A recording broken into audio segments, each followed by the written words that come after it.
Will everyone please rise for the invocation by the Right Reverend Mary D.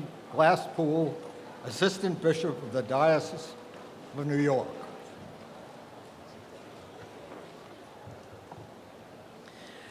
Let us pray.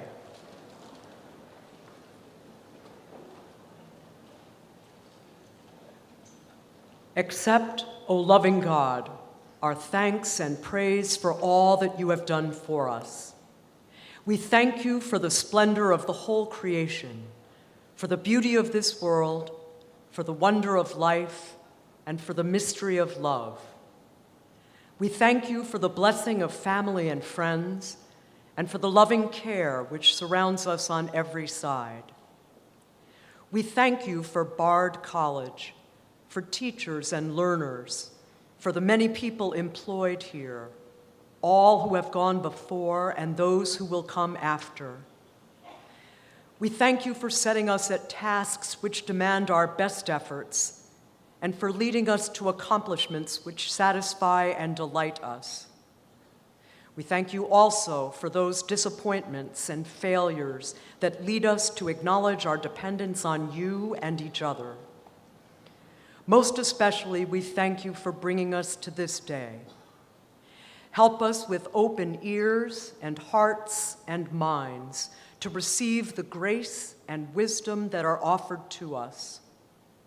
Allow us to celebrate with true joy that which we have accomplished, and then strengthen and encourage us as we go forth from this place to work for a more loving and just world.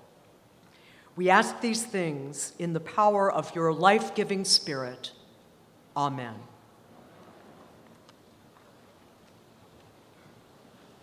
Please be seated.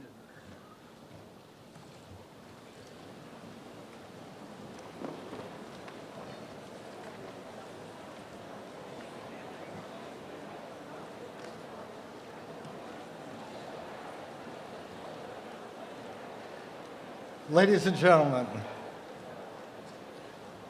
as Chair Emeritus of the Board of Trustees of the College, I welcome each of you to this commencement of the College. I bring you greetings and welcome from Charles Stevenson, the Chairman of our Board, who is unavoidably unable to be with us this afternoon.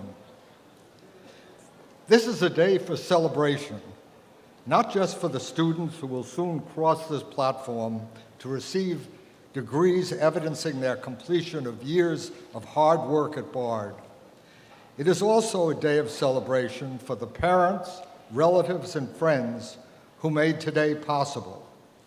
Without your support, not just financial, but in nurturing, caring, and encouraging our graduates, and as so often happens, just by being there, you made today possible.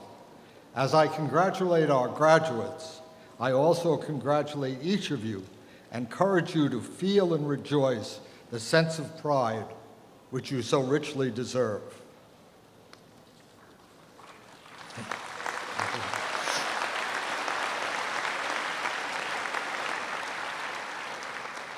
Bard is, has often been said, a unique institution. So it needs a unique individual to lead it. Today, as we celebrate our graduates, we celebrate as well a significant anniversary in the life of the college. This is the 40th annual commencement at which our president has officiated.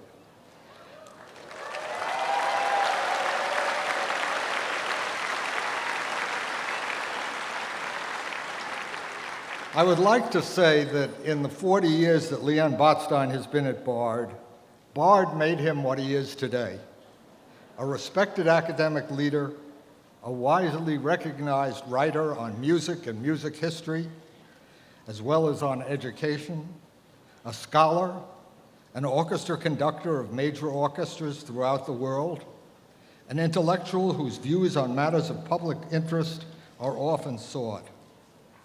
But if truth be told, Leon was much of that 40 years ago, when at the age of 28, having been a college president for 5 years, he came to Bard.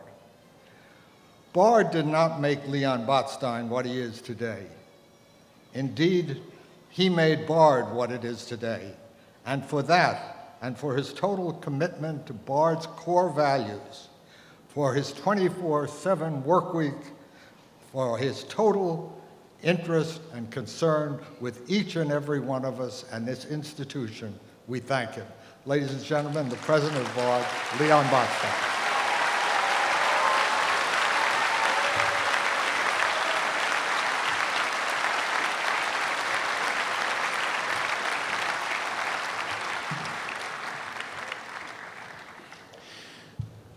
Thank you, David. He had to say it since he hired me. So he had to live with the consequences. He and his wife, Ruth, are exemplars of service and loyalty to this college, both being members of the class of 1952.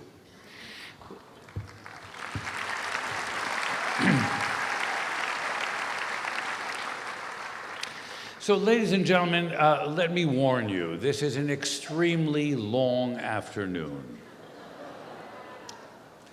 And it is said that in our culture, owing to all of the iPads and cell phones and smartphones, our capacity to sit still has been curtailed. But this is one moment where we ask each and every one of you to bear with us with patience.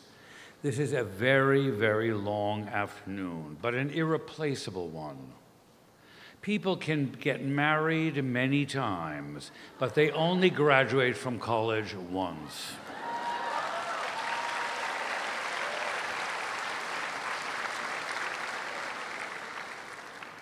And this ceremony is in part for the graduates, but also in part for all the people who came today. Friends, family, neighbors, I don't know, plotting enemies, I don't know who showed up today, but most of you have a connection, each of you has a connection to someone getting a degree. And the process of getting degrees, which we delay by speeches, in order to heighten your gratitude, the truth is that it's done in alphabetical order. And when the person you came here to see gets his or her degree, don't avert your eyes from the rest. Do you follow me? We are here collectively to share with every one of these graduates a pride in their achievements and a sense of good wishes and hope for their future, each and every one of them. I want to ask in the graduating classes, both the graduate degrees and the undergraduate degrees, if those of you who are members of a family where you are the first generation to graduate from college, please stand.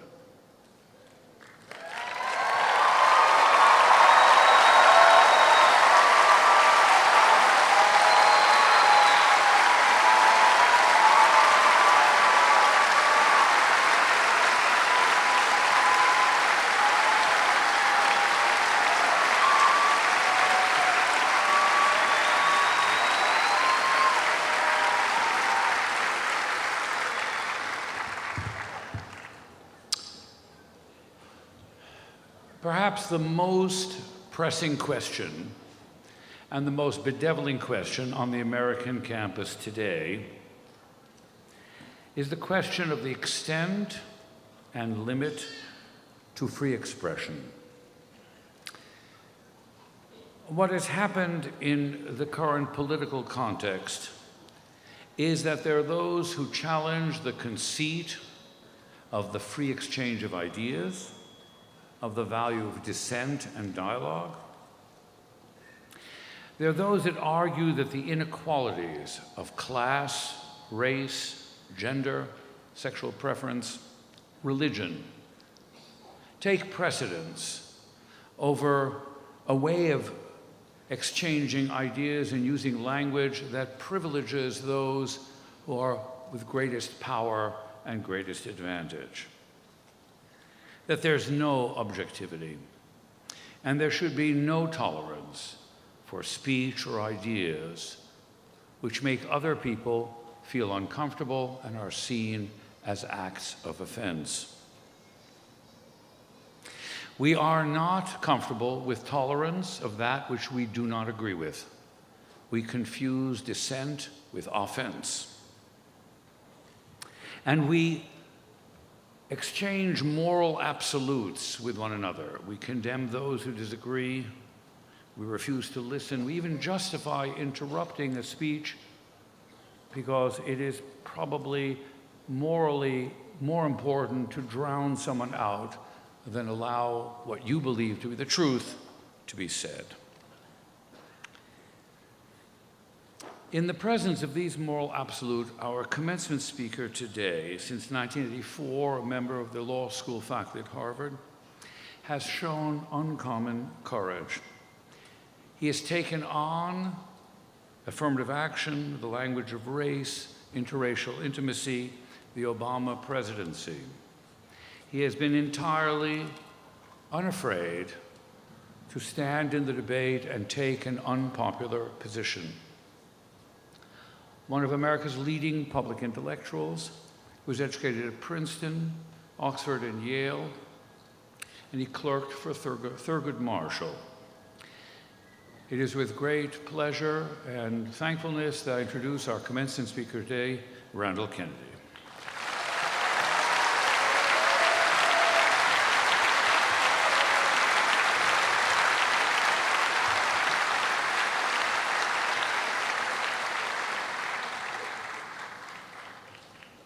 Thank you very much. Being invited to be the commencement speaker at Bard College is a great honor. It is also a daunting assignment. Bard is an extraordinary institution. So, I've done my homework. I've been watching commencement talks and discerned a familiar form. There are usually a few jokes, and then lots of personal stories, often about the speaker's difficult childhood, perhaps an indifferent parent, and then, after some failures, eventual triumph. If the speaker is Black, the formula often includes an up from slavery scenario involving references to the suffering of the speaker's parents under the Jim Crow regime. Well, y'all ain't getting that from me. At least not today. What I am going to do here instead is celebrate what Bard does that is singular. Bard is led by an evangelist for the humanities and the fine arts who insists that the kind of education offered here is the most useful education in the world. In his words, it's the kind of education that actually allows you to live with yourself over time. President Leon Botstein is an eminent scholar who insists on teaching freshman seminar. He is also an internationally recognized conductor who rehearses with student musicians unto the wee hours. He is an orchestra unto himself.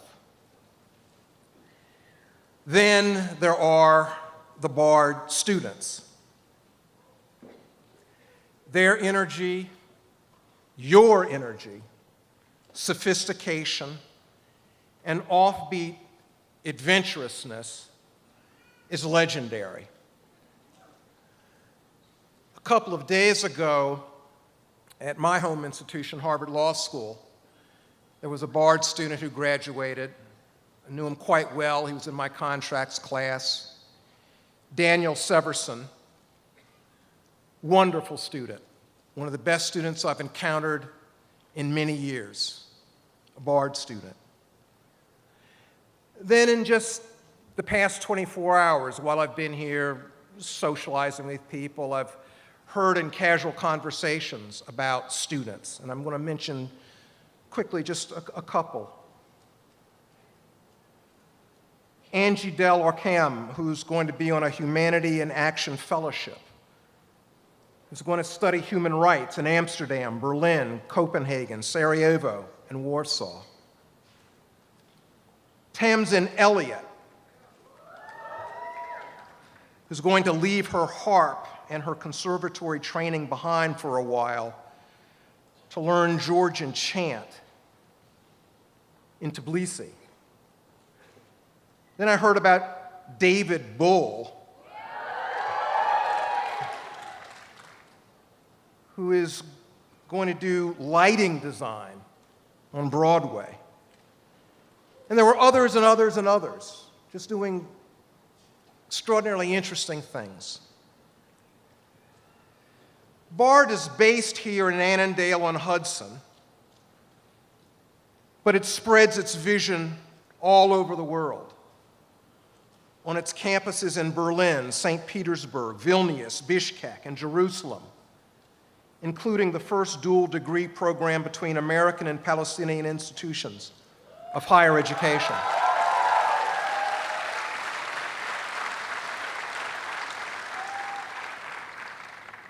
The Hannah Arendt Center for Politics and Humanities convenes major symposia. The Clemente course in the humanities was recognized by President Obama. It provides impoverished participants with accredited level instruction in a variety of disciplines at no cost. The BARD Early College Initiative, which has far-flung outposts across the country, offers high schoolers a rigorous tuition-free college course of study.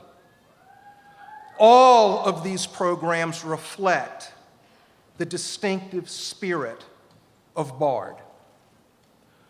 One that does so with a special vividness is the BARD Prison Initiative.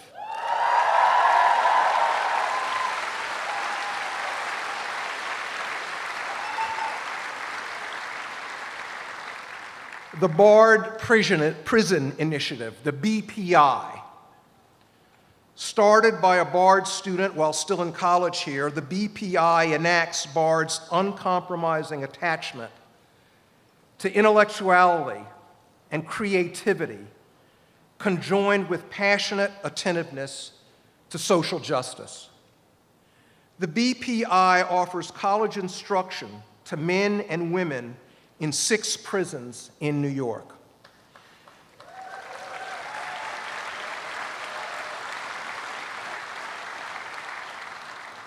It enrolls about 300 participants yearly and offers some 60 courses per semester.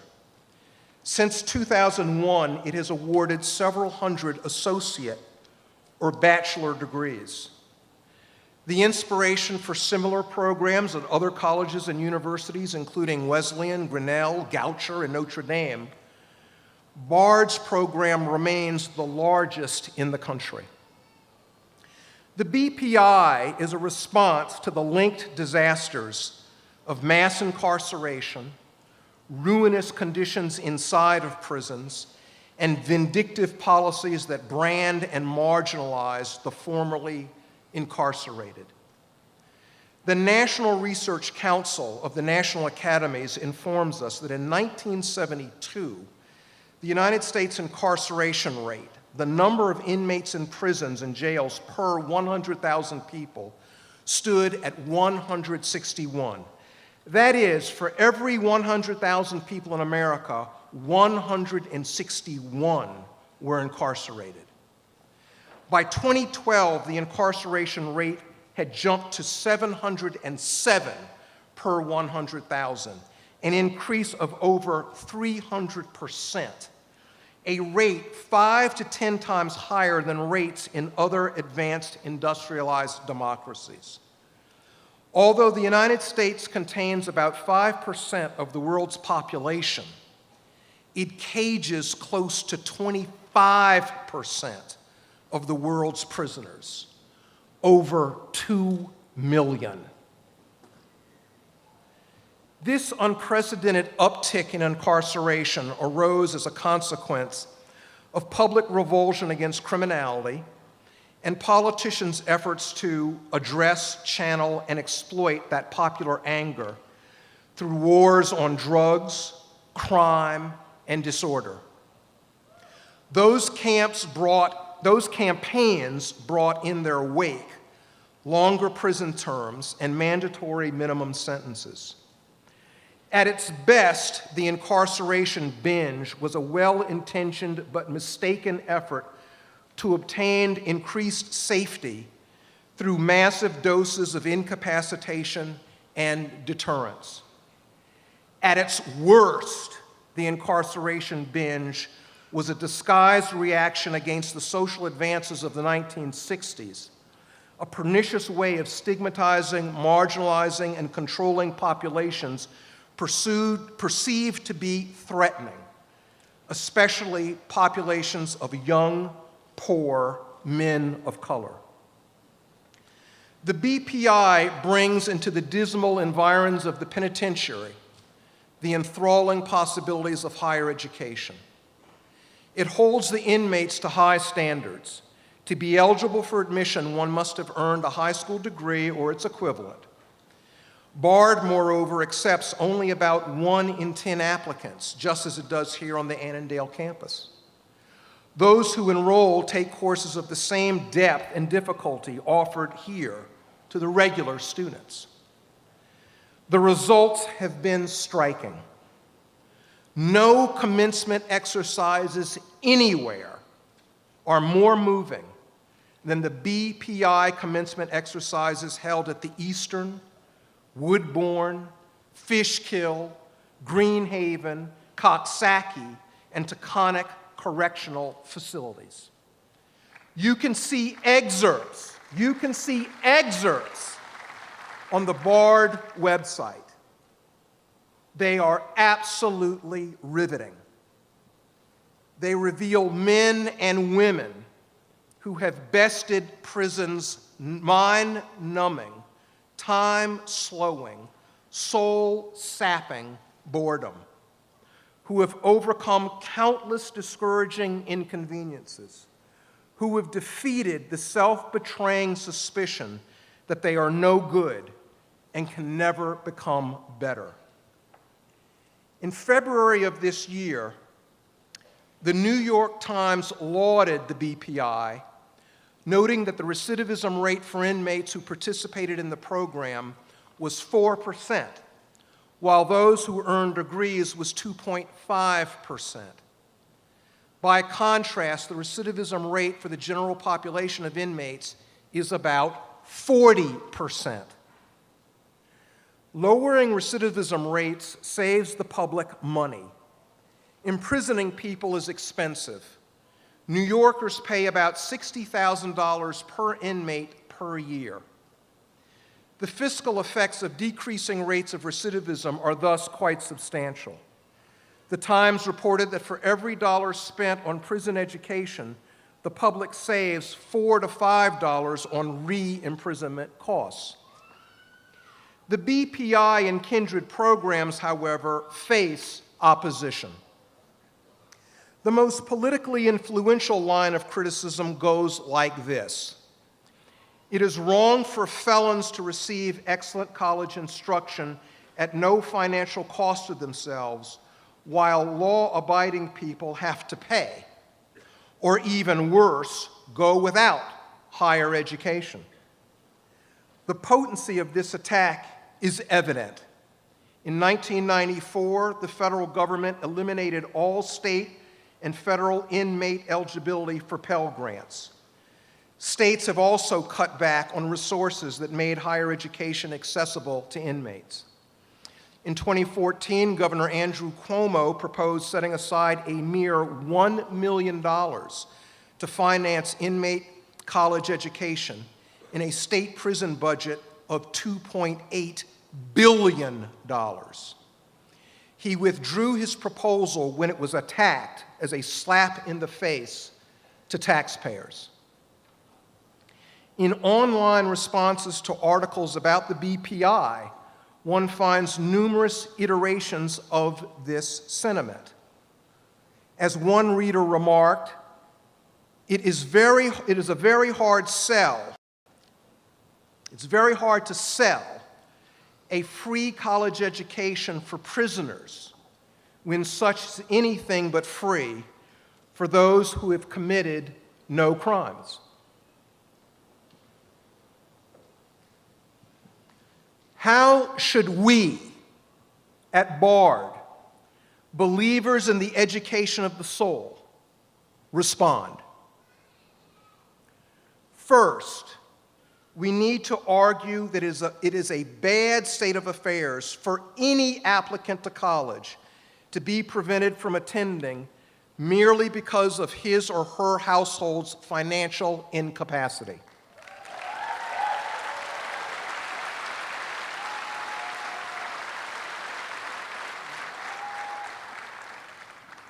That is an affront to our society's professed aspiration to equal opportunity. It contradicts our claimed repudiation of aristocracy. We should say to the detractors that they are wrong in using the plight of needy, non-incarcerated people to stymie efforts to provide relief to those who are incarcerated. Some who do this never voice any concern about needy people except when they are attacking social generosity.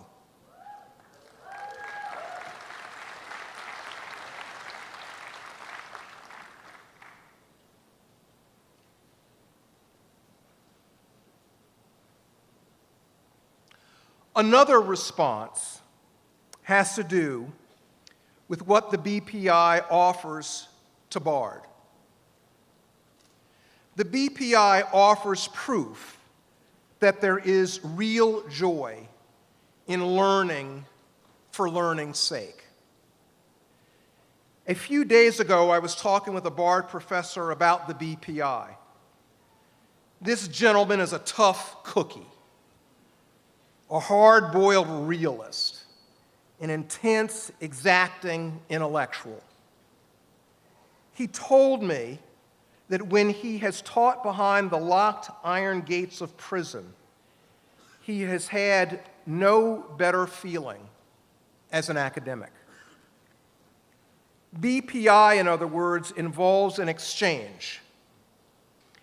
Teachers give to students, but students give to teachers as well. Bard is helping those prisoners, but those prisoners are helping Bard too.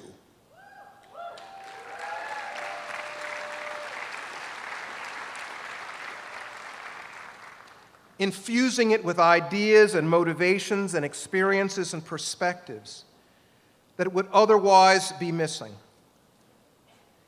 Outside of prison, in the free world, purveyors of higher education talk about the glories of non-instrumental intellectual engagement.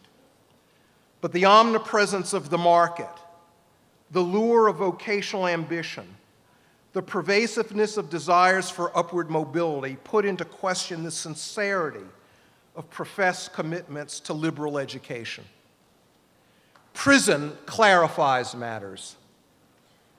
The person facing years behind bars after graduation, who nonetheless seeks to learn German for the thrill of reading Kant in German, is a person whose actions and circumstances bespeak a bracing commitment to learning for the sake of learning. Educating prisoners is a cost-effective method of reducing recidivism. This is an important consideration. Diminishing rates of re-imprisonment not only benefit public budgets, it also saves past offenders from further misery behind bars. As we have seen, though, the recidivism point is not the only argument to make. Graduates, you were lucky to have been able to attend Bard. Your president is a visionary. Your deans are accomplished computer scientists, cellists, and philosophers. You have been taught by devoted professors. You have been wonderfully prepared to pursue all sorts of endeavors. You will be artists, scientists, teachers, intellectuals, entrepreneurs, and all sorts of other things. I hope that you will engage yourselves in activities that allow you to continue to conjoin intellectuality in the pursuit of social justice. Max Kenner has.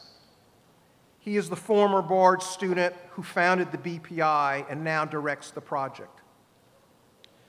Stephen Tremaine has. He is the former Bard student who founded a Bard early college program in New Orleans. I hope that you will be blessed to find work that is similarly noble and sustaining. I look forward very much to reading about your contributions in the months, years, decades to come.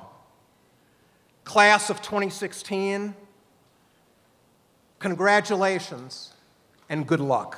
Thank you.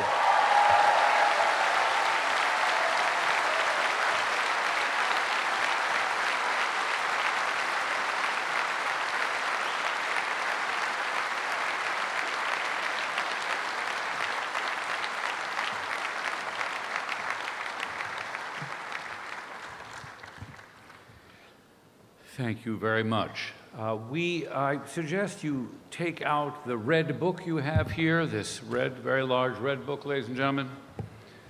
And if you will follow along with me, you will see that you can follow the rest of the ceremony relatively easily. I want to draw your attention to the awards and medals that were given yesterday evening on the eve of commencement. They are given to individuals who have served the college and alumni. And distinguished alumni, they include Patricia Ross Weiss, Chuck Simmons, longtime head of buildings and grounds here, Eric Kiviat, the field biologist who runs Hudsonia, Stephen Sapp, Mildred Ruiz Sapp, David Harmon, the poet Jory Graham.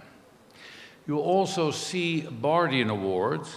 These are awards given to members of the faculty who are retiring. Professor Kennedy made reference to what makes this place great. I have to say what makes this place great is that we have probably the finest, most irreverent, and accomplished faculty who are fabulous practitioners of their fields and devoted teachers. So I'd like you to acknowledge the faculty of Bard College.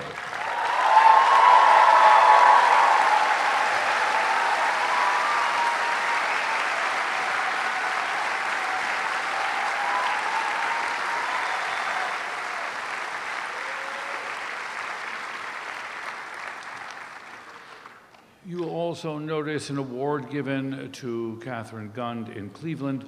The flags that are on the front here represent the nation, and then there's the state of New York, then there's the Episcopal Church, that's the one in the middle, then that's ourselves, and those are our institutional partners in Russia, Bishkek, Berlin, and in Palestine.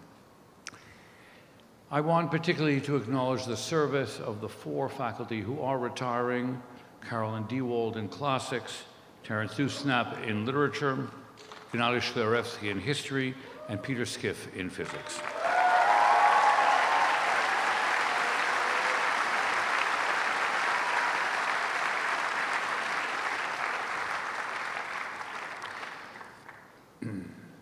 We now turn to the granting of honorary degrees. Our first honorary degree to Jennifer Dudna will be given in absentia. Dr. Dudna's mother is gravely ill and could not come from the West Coast to attend.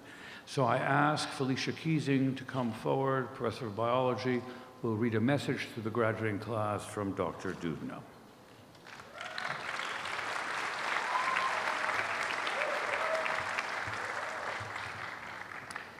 President Botstein, I have the honor of presenting the name of Jennifer Doudna for the honorary degree of Doctor of Science. And now I will read a message from Professor Doudna. President Botstein, the Bard College Board of Trustees, faculty and staff, distinguished guests, and graduates, to whom I offer my warmest congratulations. Regrettably, I cannot be with you in person today, but I am humbled and delighted to accept the honorary degree which you have so kindly bestowed upon me. My own liberal arts education prepared me to embark on a journey of scientific discovery, and I view this honor as an acknowledgement of curiosity-driven scientific research. To each graduate, Bard College has given you the tools to achieve success, gain fulfillment, and positively impact our society. I wish you a safe and memorable journey. Thank you, Professor Jennifer Doudna.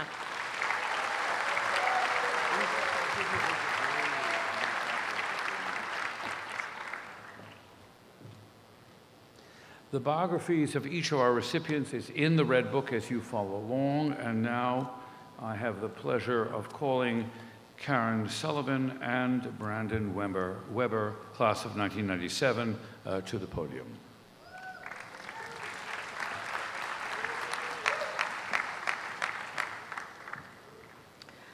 President Botstein, I have the honor of presenting William Chester Jordan as a candidate for the honorary degree of Doctor of Humane Letters.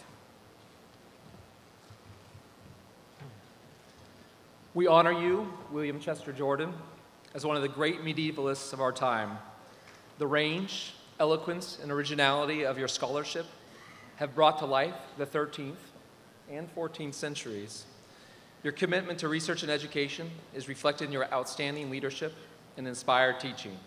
Your achievements remind us that how we understand the past is key to how we choose to live in the present.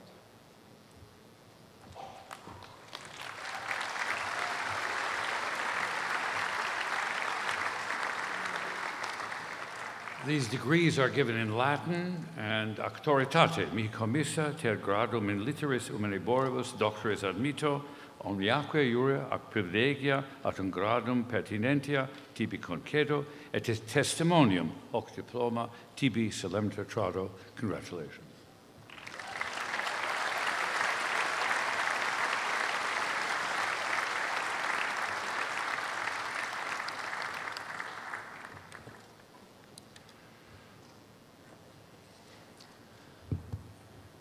I now recognize Marina Van Zuelen, professor in the Division of Languages and Literature, and Charles Johnson, trustee of the college from the class of 1970.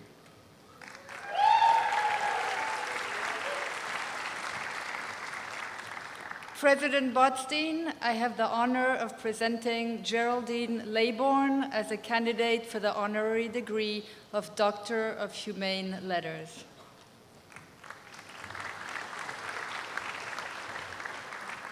We honor you, Geraldine Laybourne, for your pioneering work in the world of modern media, particularly on behalf of women and children. The founder of Oxygen, with a career that has spanned everything from Nick at Night, Disney, and Nickelodeon, you have transformed mass communication by fighting for playfulness, idealism, and beauty in our culture, all on behalf of a just and open society.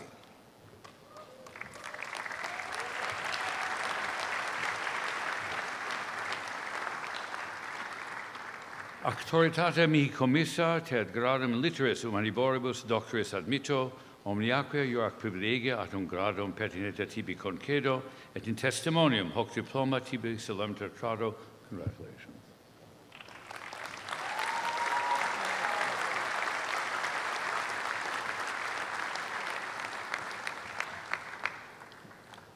We moved to the Hudson Valley a decade ago and began immediately to benefit from Bard's Good Neighbor policy, world-class music and art in world-class facilities open to everyone.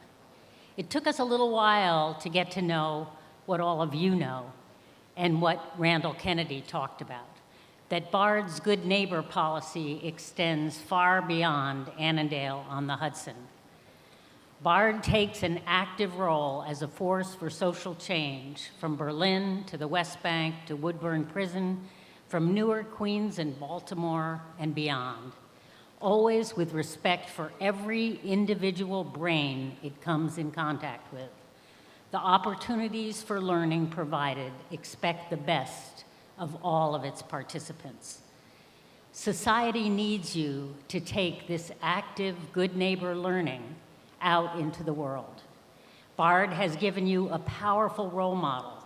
It has acted concretely in places that are tough to achieve real success. In inner cities where high school students are rarely challenged, Bard has delivered college-level thinking early. In prisons where our country has the highest levels of incarceration of any nation, it has given back agency to eager minds. Bard stands out in the field of higher education. Institutions with endowments the size of major bank treasuries do not take on the challenges that Bard embraces. Let us take a moment to acknowledge our collective good fortune. We have been here, touched by Bard's magnetic center and magnificent leader, Leon Botstein. I am Leon Botstein. I am honored to be formally adopted today into your good neighbor circle. Thank you.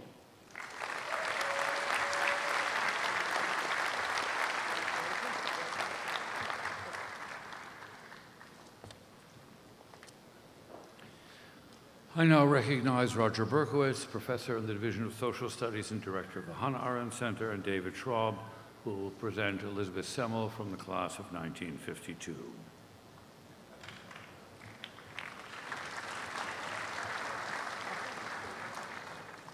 President Botstein, I have the honor of presenting Elizabeth A. Semmel, class of 1972, as a candidate for the alumni honorary degree, Doctor of Laws.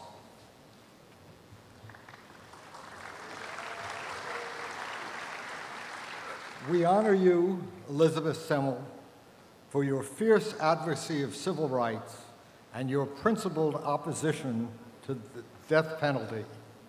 You have fought for the rights of the least privileged in our society and against discrimination and the abuse of authority. The fight for a just and humane system of laws and for equal treatment under the law defines your career. You do your alma mater proud. Congratulations.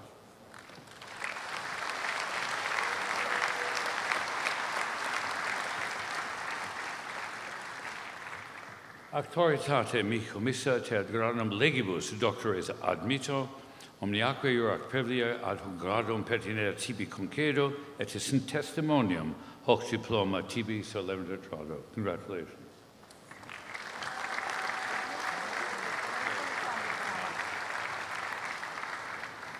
I have the privilege of saying a few words since Leon got the year of my graduation wrong, 72. When one of my dear classmates, Johnny Katzenbach, heard that I was receiving an honorary Doctor of Laws, he said, "I do have some concern with a Doctor of Laws from Bard. So much of our time here was spent breaking laws. This seems oddly inappropriate. Perhaps you should have a word with Leon."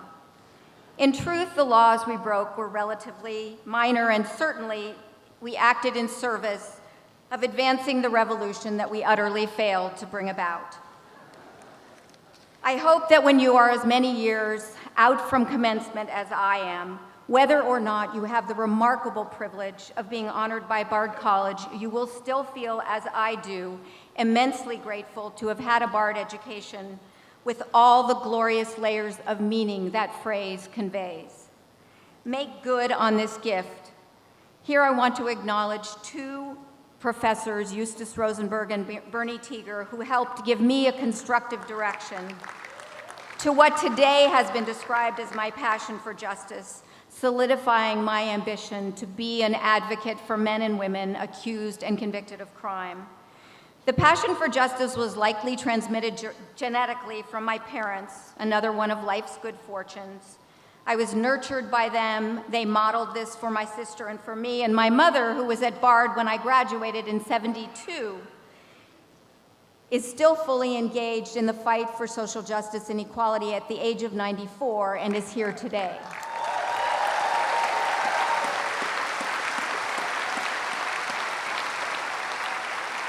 And to my cousin Paul Resnick, who made the schlep from California, because there is no one who walks with more integrity and generosity through the world than he, I want to thank you.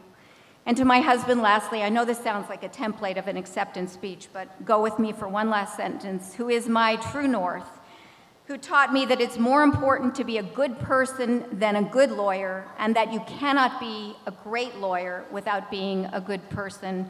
I congratulate you all. Go BPI.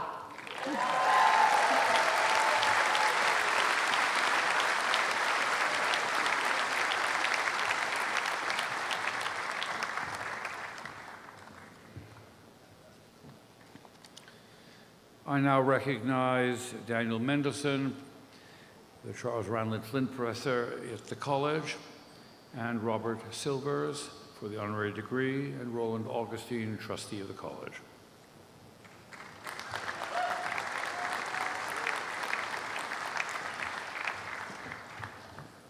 President Botstein, I have the honor of presenting Robert B. Silvers as a candidate for the honorary degree of Doctor of Letters.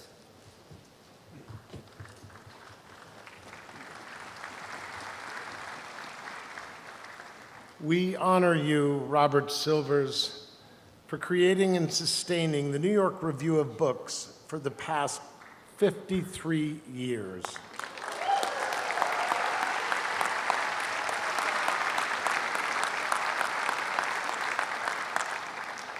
For a half a century, the New York Review of Books has been the most significant and influential forum for serious analysis, reasoned dissent, advocacy, and criticism in the English language. Few editors in history have shown such consistent and lasting brilliance, discovered and nurtured great talent, and fought so valiantly for excellence and freedom of thought in the public realm as you have. Congratulations.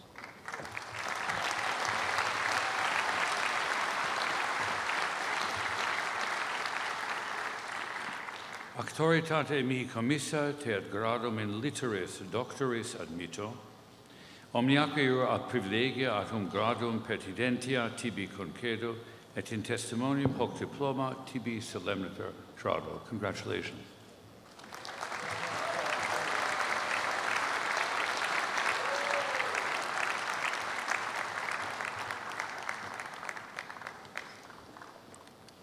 And last, I call Barbara Grossman for the class of 1973 and a parent of a graduating senior in the class of 2016, trustee of the college, and Meyer Armstead, Lyford, Patterson, Edwards, and Helen Gray, professor in the Division of Social Studies.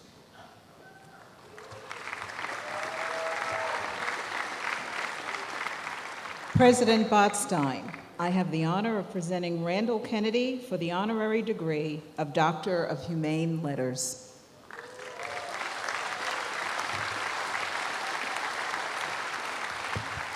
We honor you, Randall Kennedy, for the brilliance and courage of your work as a scholar and teacher in an era when strident advocacy and fear of criticism deter debate and encourage self-censorship. You are an exemplar of academic freedom and dissent. With uncommon integrity, you have challenged conventional wisdom and, particularly on the matter of race, insisted on the necessity of a critical and forthright dialogue.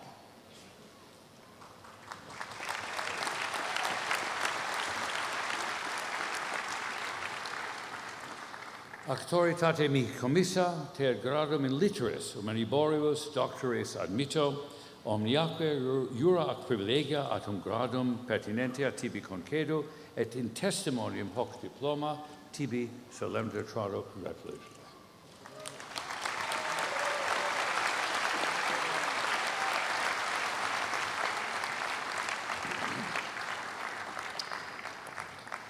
So, ladies and gentlemen, I have the last word, you'll be pleased to know, and then we will proceed with the granting of degrees. The tradition in colleges and universities is that the president is supposed to give a charge to the graduating class. And indeed, here it is. In 1813, Adalbert von Chamisso, an aristocrat and a soldier who left a mark as a pioneering naturalist. His expertise extended from the trees of Mexico and Brazilian flora to poisonous vegetation in Northern Europe. An explorer who circumnavigated the globe and wrote on the languages of Hawaii. And a poet, his poems inspired Robert Schumann's finest song cycle, Frauenliebe und Leben. He wrote one of the most interesting adult fairy tales. Chamisso's epistolary gem, Peter Schlemiel's amazing story, uses the Yiddish epithet, a Schlemiel, to name his protagonist. Now, a Schlemiel, which is often confused with a Schlemazel, who is simply a foolish person who routinely has bad luck, Schlemiel is harmless, a well-intentioned person who thoughtlessly makes the wrong decisions. Now, Chamisso's Peter Schlemiel is no ordinary Schlemiel, but rather a mirror of most of us at the onset of our adult life. If the figure of Faust, made world-famous by Marlowe and Goethe, suggests the predicament of the accomplished, older, brilliant, ambitious, exceptional human individual, Chamisso's Peter speaks to the temptations faced by a young person ready to set out on her or his own life. Hence Peter's relevance to those graduating from college today. In search of work and a career, Peter, armed with a letter of introduction, an early form of networking, travels far to pay a visit, a sort of job interview, to a wealthy and powerful individual. He's ushered in to a very rich man's elegant estate. A raucous party is underway. The host quickly pockets the letter of introduction without comment, leaving Peter to himself. So Peter sees in the party a strange-looking man following his host, playing the role of a servant. This odd servant character carries a bag from which he pulls, miraculously, all sorts of objects, including a party tent, a giant party tent, and a telescope. Now, since the host takes no notice of Peter, he decides to take his leave. On his way out, he's accosted by this servant who pulls the tent and the telescope out, who says to Peter, asks Peter whether he can buy Peter's shadow. Now, having startled Peter, who is totally unaware that one's shadow can be purchased, the strange fellow invites Peter to reach into the miraculous bag. The bag produces a limitless stream of gold coins. Overjoyed at his good fortune, Peter sells his shadow, which the servant promptly rolls up and takes away in exchange for the magic bag. What follows is, predictably enough, a sad tale. Everybody shuns Peter. The moment becomes clear that he casts no shadow. So he's imprisoned in his home and isolated. He surrounds himself with luxury, but to no avail. He tries to conceal his shadowless state. But owing to the wealth he continues to produce from the bag, Peter attracts sycophants and flatterers, admirers, plotters, and envious enemies. But he cannot find love or intimacy. So he becomes obsessed with the idea of tracking down the man who bought his shadow in order to buy it back. Sure enough, this sly fellow shows up and offers to sell Peter his shadow back, but only if Peter gives him his soul in return. Now Peter faces the Faust predicament. He sees how the strange man carries with him the ghost-like soul of the very rich man to whom Peter's letter of introduction at the start of his journey was addressed. So Peter resolves not to sell his soul, even though by doing so, he could marry his loved one, retain his wealth, and live happily ever after. Instead, he walks off and he throws away the money bag, the magic money bag. He now faces the rest of his life without either a shadow or money. Rescued by his intuition that giving up his soul would be a calamity, and of the recognition that the buyer was most likely the devil himself, Peter realizes that he still has a chance to rejoin the human community. And he resolves to compensate for his earlier bad judgment and the harm he's caused others. He places hope in the use of his mind. He devotes his life to the study of nature. He explores the world and its wonders and describes for all humanity what he has seen. He celebrates the gift of observation, reason, and writing, and he embraces the wonderment of what can be seen in nature and the power of language to communicate nature's beauty. In short, he resorts to discovery and learning to reconstruct a new shadow and reclaim his humanity. Now, Chamiso's tale is a cautionary one. It suggests that as we set out in the world as young adults, we will be tempted to sell our shadow for material gain, particularly for astonishing riches procured without much effort and with sleights of hand, as often seems to be the case if one considers the corruption and scheming we witness and endure in our economy. Money and wealth hold an irresistible allure in our culture and wipe out all other goals and virtues. Wealth has become the exclusive yardstick of excellence. The shameless assertion of the superiority of money and its ruthless pursuit justify a world of extreme inequality that flourishes without much resistance, suggesting that Chamiso's warning merits our attention in our times. For Chamiso, a shadow is every individual's visible sign of a shared humanity. A shadow is a curious thing. It is, especially in Plato, a mere reflection of the real, but it is nonetheless a physical fact. It announces and projects our presence in the world. When we cast a shadow, we can protect, for example, a child from the glare of the sun. There was even that legendary radio show, some of you may remember, called The Shadow, in which the shadow demonstrated that crime does not pay. A shadow can represent the living memory of the dead, the presence we lend to succeeding generations after we're gone. We're accustomed to talk about figures from the past in terms of the shadows they still cast, as for example, as George Eliot does in the English novel, or Franklin Delano Roosevelt and Abraham Lincoln do on the American presidency. I trust the next president of the United States you will elect will express the ambition to stand in Lincoln and Roosevelt's shadow. A shadow signals our presence while we're alive. Our shadow equally can exert a negative influence and be an oppressive force in the present and future. Our actions, the worst of them, cast a shadow on our own lives and those of others, much as the tyrants of the past have done.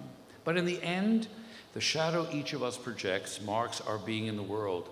It is a symbol of our actions and our life's work. Revealed by light and the sun, the symbols of the divine, the good, the true, the beautiful that surround us, the shadow we create is who we have been, not to ourselves but to others. Ultimately, our soul and character cast a shadow, not our physical self. So Chamiso's tale reminds us that when we are young, we do not give our shadow much thought. Without malice, we easily sacrifice it, the mirror of the spiritual essence of our being, for money and power. Knowing that to be the case, Chamiso found a way to reframe the challenge. How can any of us rebound from the mistake Peter made? How might we, having forfeited our shadows, recover and approach life, work, and love?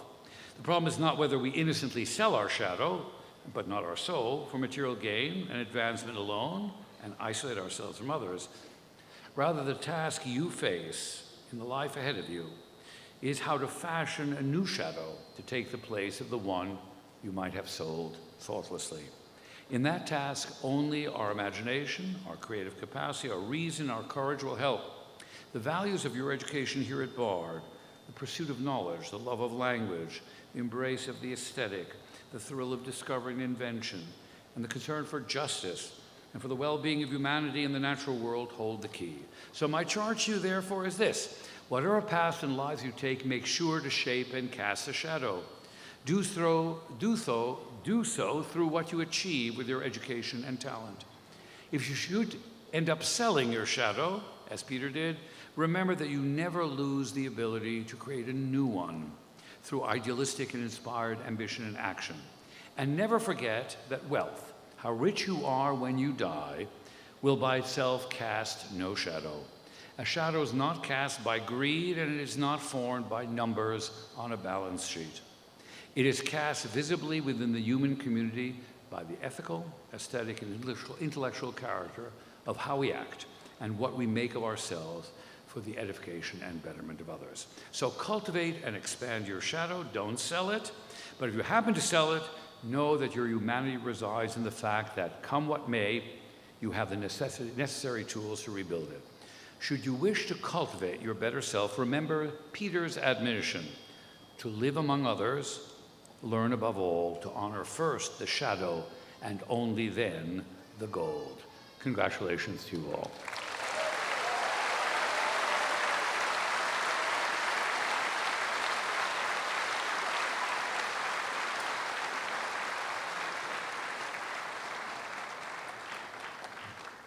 I now recognize Norton Batkin, Vice President of the College and Dean of Graduate Studies.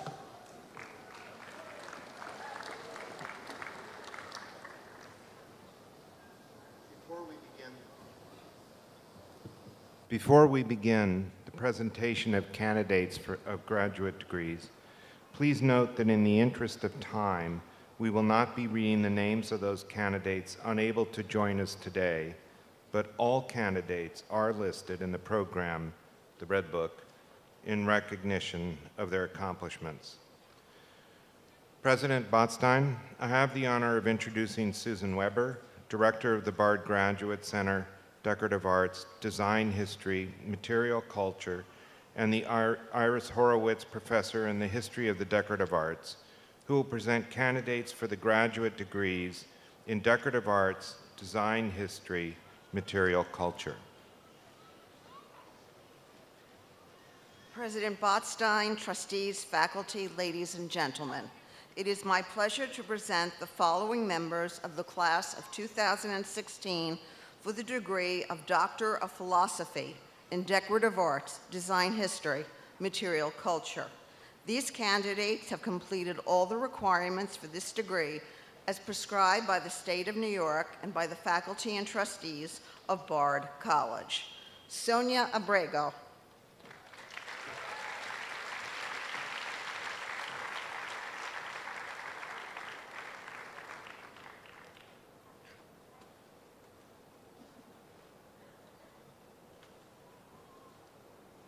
Maud Bass-Kruger.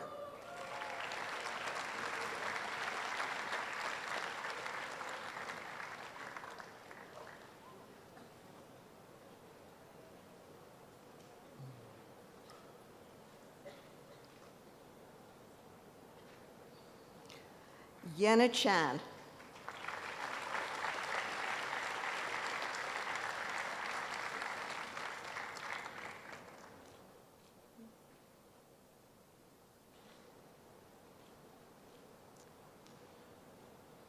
Laura McCrulis.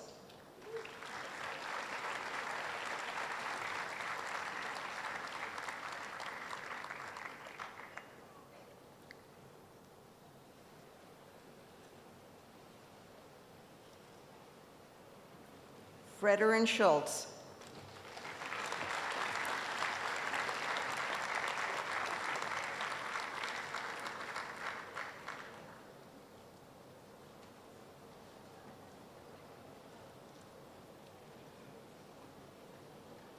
It is also my pleasure to present the following members of the class of 2016 for the degree of Master of Arts in Decorative Arts, Design History, Material Culture.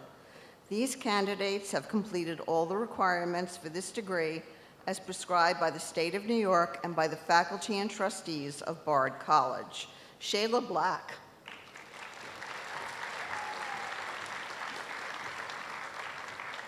Clara Bosch.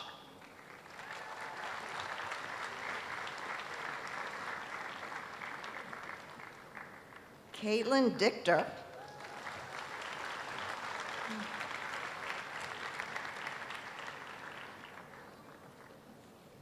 Anna Estradas.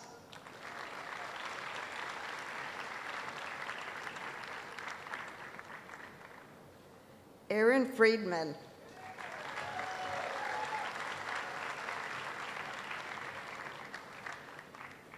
Roberta Gorin.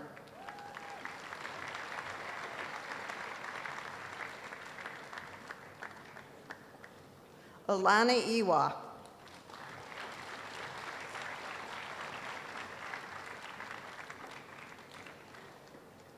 Marietta Clace.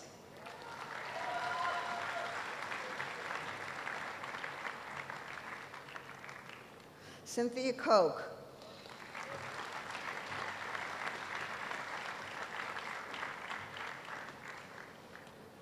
Caitlin McClure.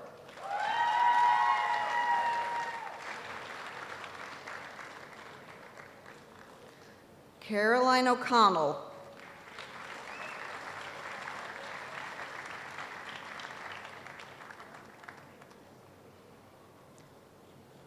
Summer Olson.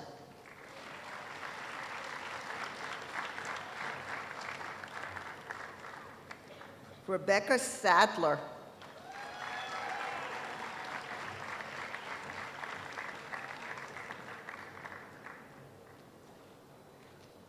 Carlin Seuss.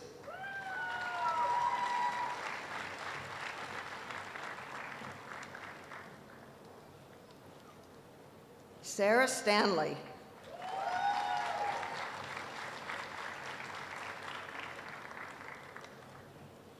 Garrett Swanson.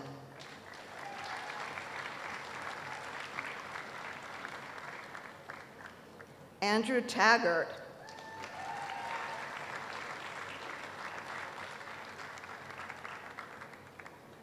Angelique Viscarando Laboy.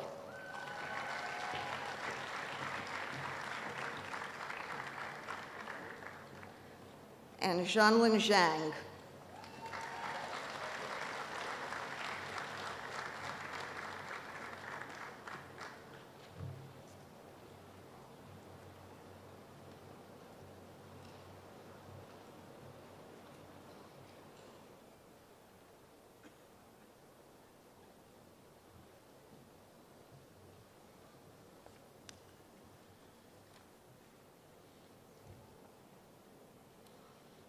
This is the Latin citation for these group of degrees.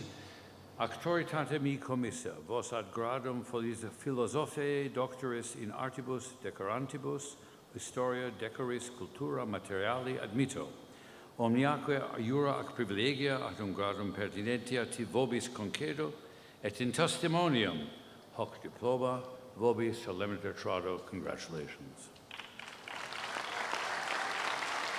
Could the PhD candidates stand again, just quickly? You're the ones who were just passed, just the PhD. All the master's degrees will be awarded or are given the Latin later.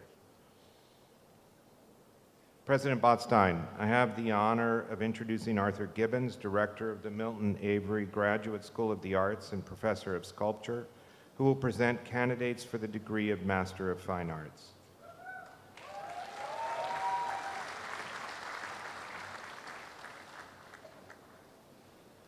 President Botstein, trustees, faculty, ladies and gentlemen, it is my pleasure to present the following members of the class of 2016 for the degree Master of Fine Arts. These candidates have completed all the requirements for this degree as prescribed by the state of New York and by the faculty and trustees of Bard College. Ian James Burnley.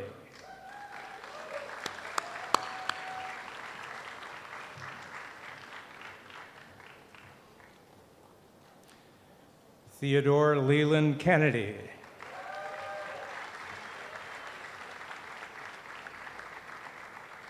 Bernd Klug.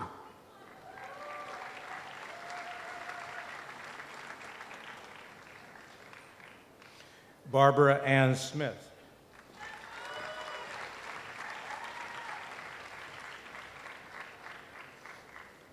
Johanna Tiedka.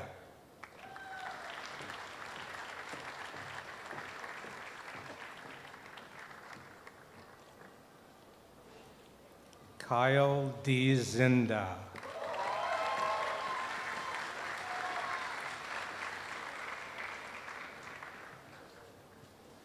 President Botstein, I have the honor of introducing Nayland Blake, class of 1982, and chair of the International Center of Photography BARD program in Advanced Photographic Studies, who will present candidates for the degree of Master of Fine Arts.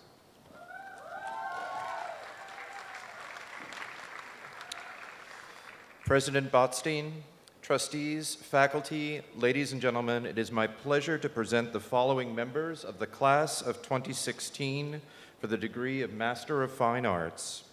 These candidates have completed all the requirements for this degree as prescribed by the State of New York and by the faculty and trustees of Bard College. Matthew Cohen.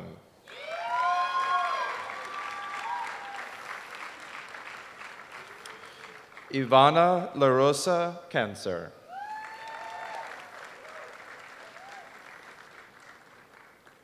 Minyoung Lee.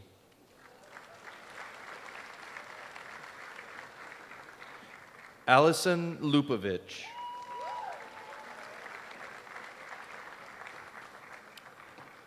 Groana Melendez. Martha Naranjo Sandoval. Matthew Papa.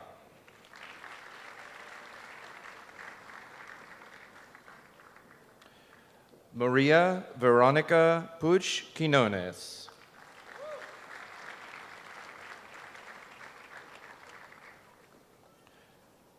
And Katrina Sorrentino.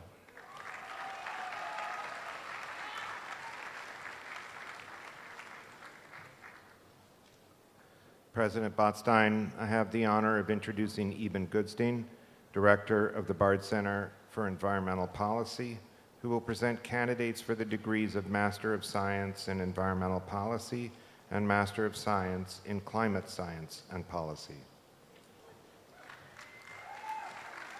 President Botstein, trustees, faculty, ladies and gentlemen, it's my pleasure to present the following members of the class of 2016 for the degree of Master of Science of Environmental Policy.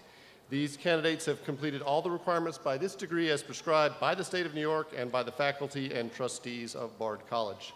Kashope Alishan Loye.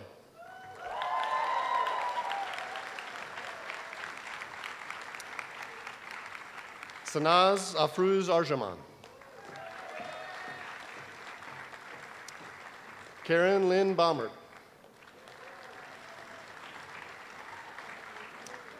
August Rose Emmett Boyer. Ashley Irene Brinkman.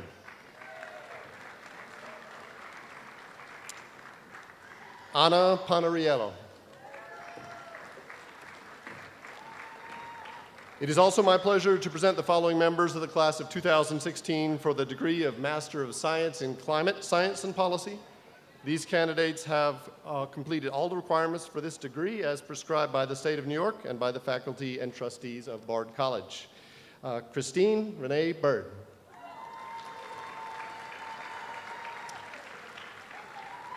Keston Mario Finch. Longjizi Jia. Christopher Lambert Lavallee. Timothy Owen Markle. Emma Rose Schultz.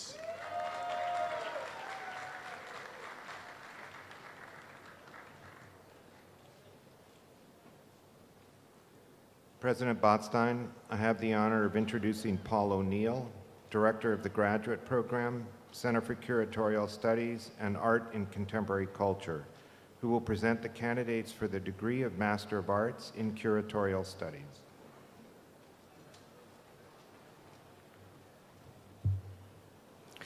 President Botstein, trustees, faculty, ladies and gentlemen, it's my pleasure to present the following members of the class of 2016 for the degree of Master of Arts in Curatorial Studies. These candidates have completed all the requirements for this degree as prescribed by the State of New York and by the faculty and trustees of Bard College. Benjamin Austin.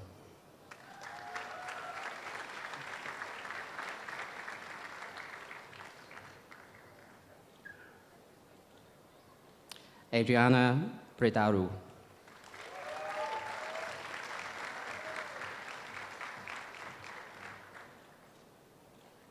Stacy Boucher.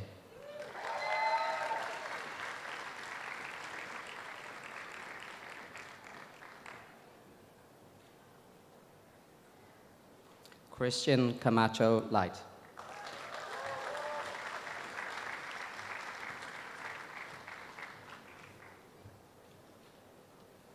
Timothy Gentles.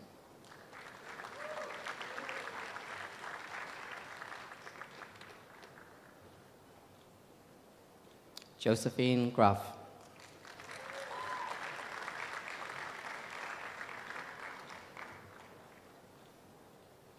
Rosario Geraldes.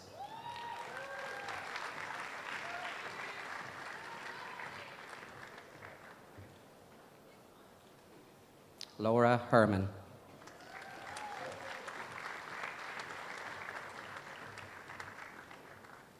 Patricia Hernandez.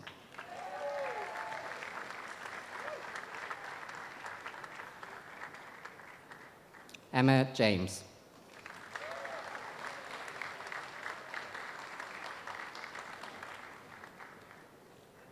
Dana Cobell.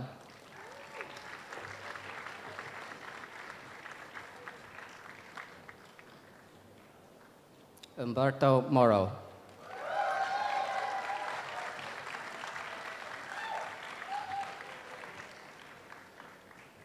Yanhan Peng.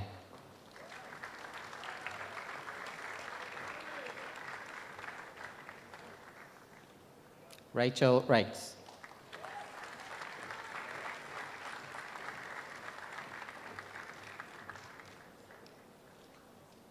Alexis Wilkinson.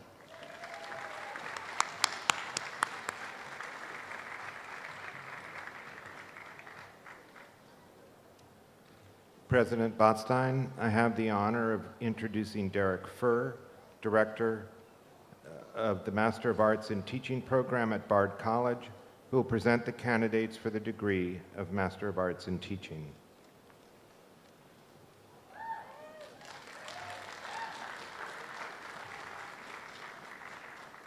President Botstein, trustees, faculty, ladies and gentlemen, it is my pleasure to present the following members of the class of 2016 for the degree of Master of Arts in Teaching. These candidates have completed all the requirements for this degree as prescribed by the state of New York and by the faculty and trustees of Bard College. Mitchell Duncan.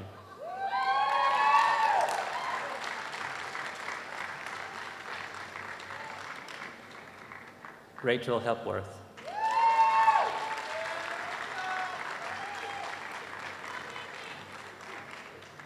Dara Himowitz.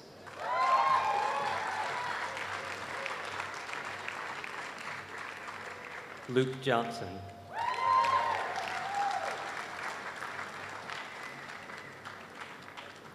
Pauline Kuffner.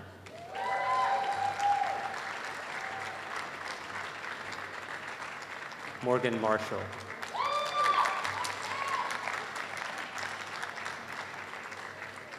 Harriet Meyer.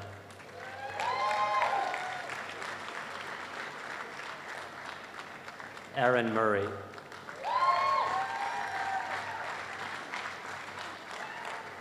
Zach Rosenau.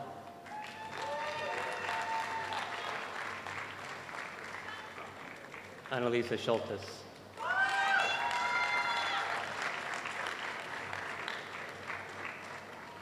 Brenda Smith.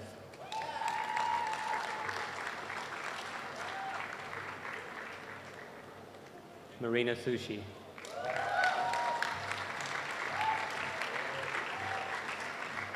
Shampa Tittle.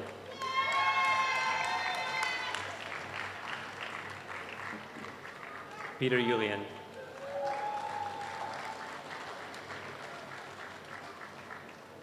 Nicola Virgo.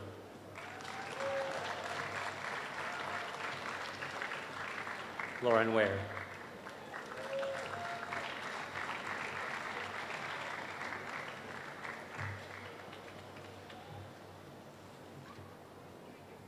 President Botstein, I have the honor of introducing Dawn Upshaw, Artistic Director of the Graduate Vocal Arts Program at the Bard College Conservatory of Music, and the Charles Franklin Kellogg and Grace E. Ramsey Kellogg Professor of the Arts and Humanities, who will present the candidates for the degree of Master of Music in Vocal Arts.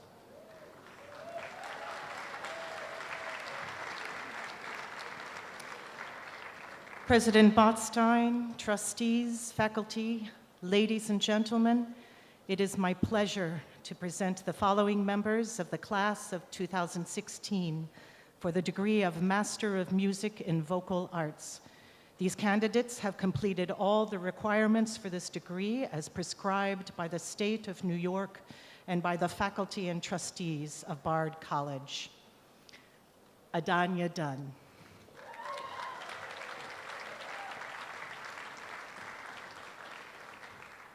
Kimberly Feldkamp.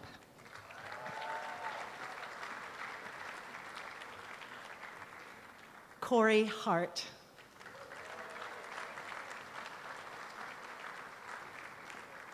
Zoe Johnson.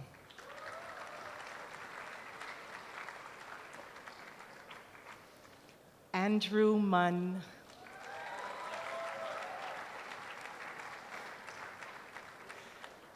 Kelly Newberry.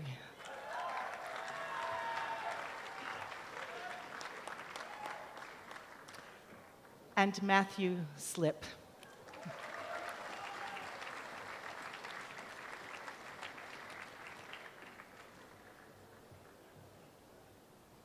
President Botstein, I have the honor of again calling upon Eben Goodstein, who will present the candidates for the degree of Master of Business Administration in Sustainability.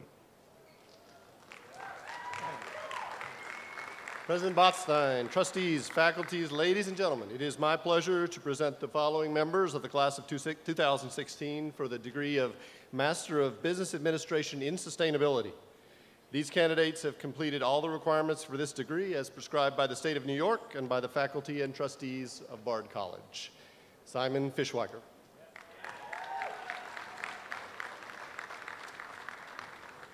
Brooke Alexandria Ford.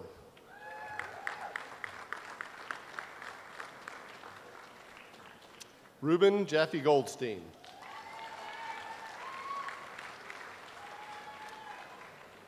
Amy Kalafa. Martine Lemos.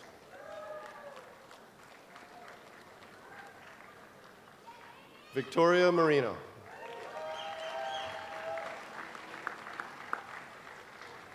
Antonio Nogales. Justine Porter.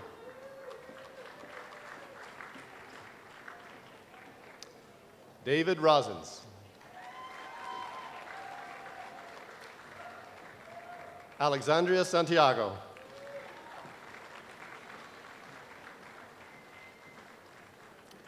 Noor Sheikh.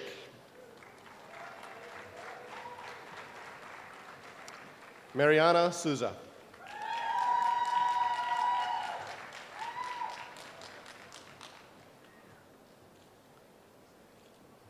President Botstein, I have the honor of calling upon Jan Kriegel, Director of the Master of Science in Economic Theory and Policy, and Senior Scholar and Director of Research at the Levy Economics Institute, who will present the candidates for the degree of Master of Science in Economic Theory and Policy. These candidates are the first cohort to graduate from the Levy Economics Institute's Master of Science program.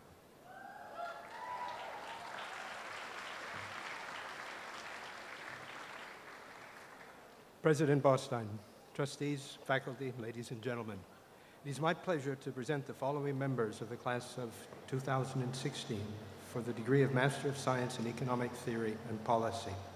These candidates have completed all the requirements for this degree as prescribed by the State of New York and by the faculty and the trustees of Bard College. Carlos Gilberto Maciel Neto.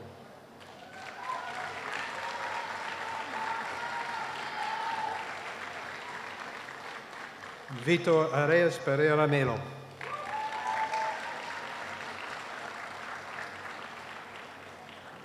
Lara Greta Merling.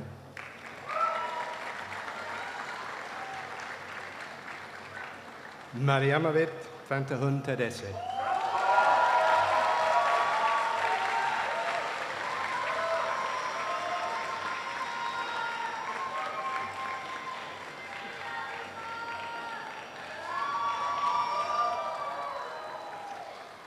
Will all the candidates for master's degrees please stand?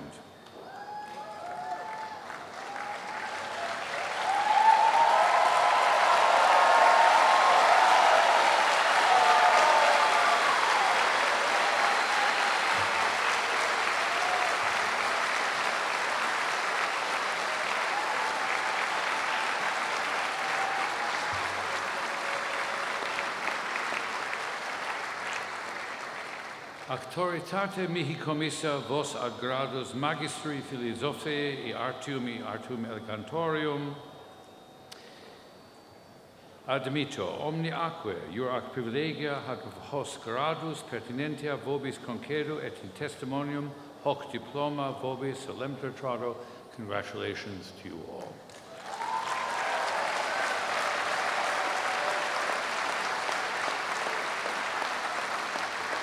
Please be seated. Without prejudice to any other degree candidates, we come now to the main event, the awarding of the class of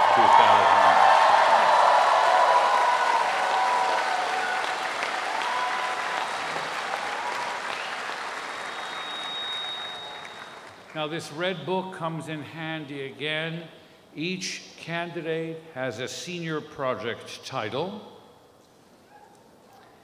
and that should stump you for a while, those of you who are guests, the name of the advisor, and where the student is from.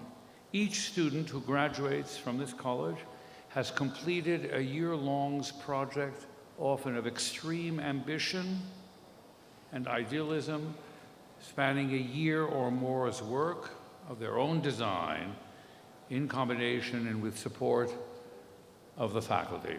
They have more to their name than a bunch of credits. They actually own their education, own their commitments, own their ideas, and their aspirations.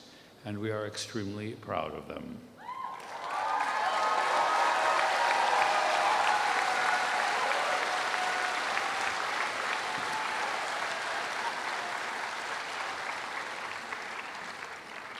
And I thought this would be an appropriate time to announce with pleasure that someone who was in your very seat many years ago and who is the parent of a current graduating senior is going to become the next chairman of the Board of Trustees of Bard College. I would like to recognize James Chambers from the class of 1981.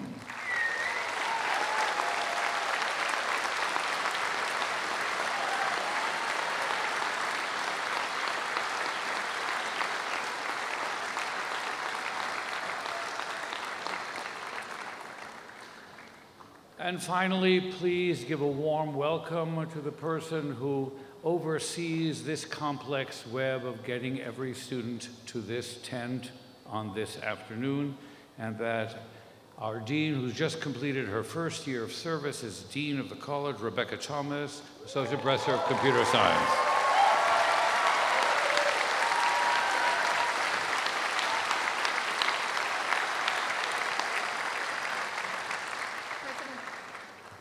President Botstein, trustees, faculty, ladies and gentlemen, it is my pleasure to present the following members of the class of 2016 for the degrees of Bachelor of Arts, Bachelor of Music, and Bachelor of Science.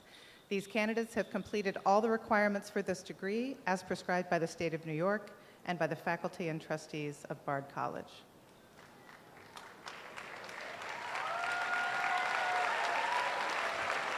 Abigail Adele Matthews Adler. Marion Walker Albers. Jeremy Albert. Margaret Marie Allardyce. Luna Carmen Alonso Glasner. Mira Basil Al-Rahim. Jorge Enrique Al-Shul-Dalashmat, in absentia. Rashida Dushyant Al-Wahari. Miriam Amariji Mullen, in absentia. Peter Heyer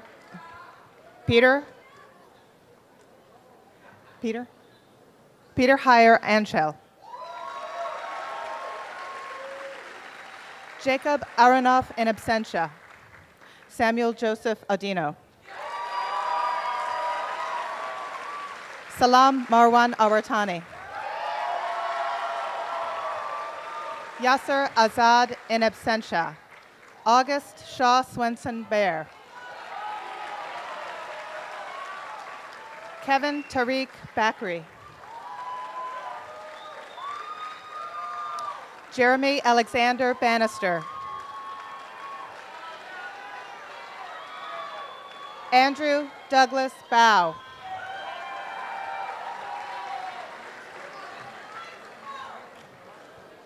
Thank you. Duncan Randolph Henry Burrill. Hold it. Sorry. Hold it. Ladies and gentlemen.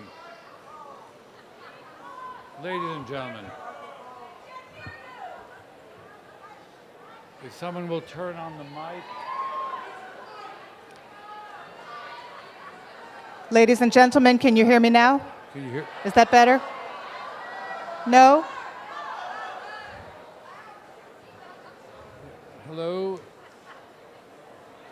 A moment for technical. Let me try again. We need to do a microphone test. Give us one moment, please.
Hello? Hello?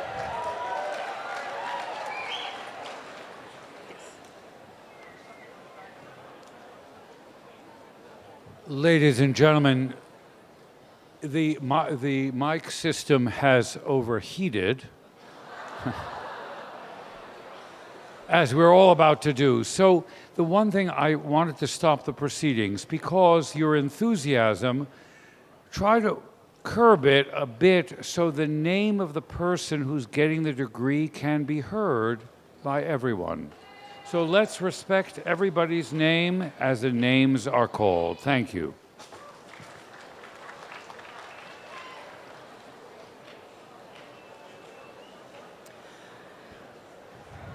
Duncan Randolph Henry Burrill. Ethan Moon Barnes. Antonia Borrolini Lawrence. Janet Shelcott Barrow. Zelda May Bass.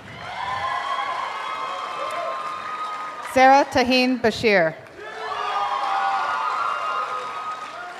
Alexandra Sherwood Batzdorf. Montanez Bao. Chelsea Beckford.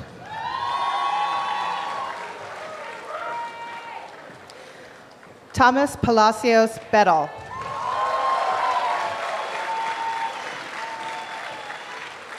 Eleonora Judith Fire. Bianca Alexandria Bell. Milo Benamitz. Claudia Ann May Bennett. Hannah Celeste Berger. Kai Bernier Chen. Christopher Charles Barrows Higas.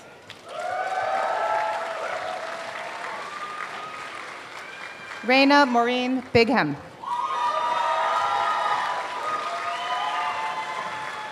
Nicholas Owens Bennett.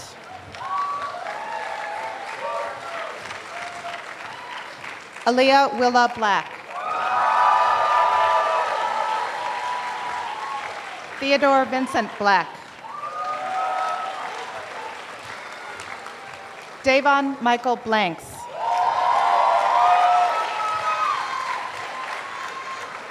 Jade Valentina Boccia in absentia. Garrett Sterling Bond. Taylor Rowan Boone in absentia. Antonio Pedro Borges de Fonseca Ferraz. Ana Juliana Borja. Alana Maria Bortoluzzi. Thomas Gabriel Bowers. Francis Roger Brady. Arjun Kavi Brara. Wilson Franklin Bremer. Joshua Philip Bressman. Mirabai Dorothy Brightani. Conrad Irving Brittenham. Emily Claire Brown. Evan Nicole Brown. Eve Jameson Brown. Hannah Mackenzie Brown. Allison Brundrett. Lorna Jane Brundrett. Kira Marie Buckle. David Douglas John Bull.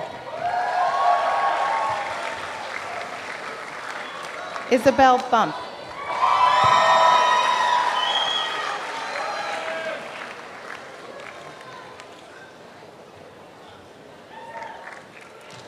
Kathleen Teresa Burke.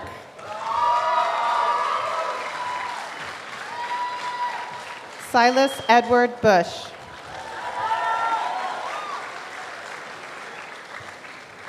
Eleanor Buse.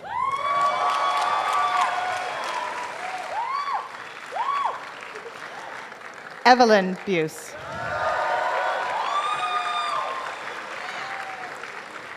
Edward Owen Byrne. Serena Rose Caffrey. Grace Ann Caeza.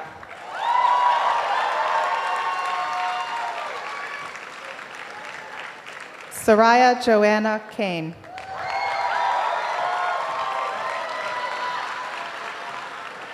Grace Calderly.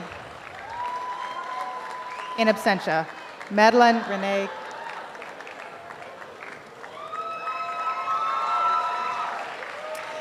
Madeline Renee Calhoun. Catherine Megan Calloway. Erin Joy Carden. Leah Sonia Carey. Ashley Brooke Casal in absentia. Macklin M. Kasnoff.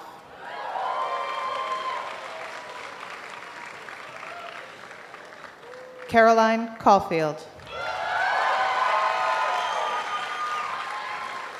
Chloe Alice Chapp. Jessica Lauren Chapp.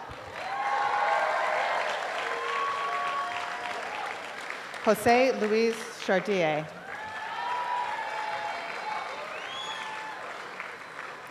Sydney Chase.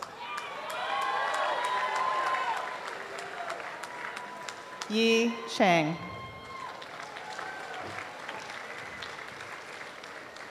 John Francis Chericello.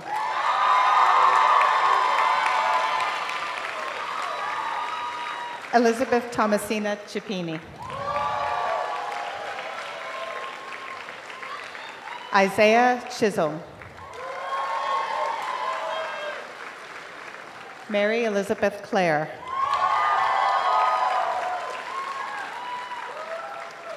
Graham Trumbull Clark. Alexandra Kelly Clark. Enzo Elisa Johann Knapp.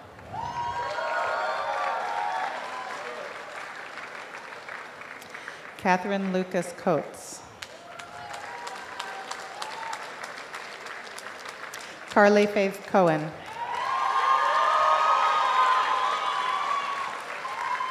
Sally Lauren Cole.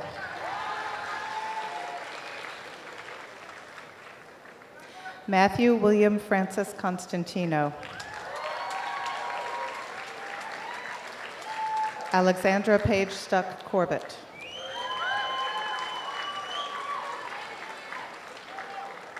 Emily Boyd Coyle. Evan Corey Cromett. Kaylee Emmeline Cross. Ariane Alea Cruz. Alexander Esteban Cruzavala. Torvald Spartan Dagenhurst.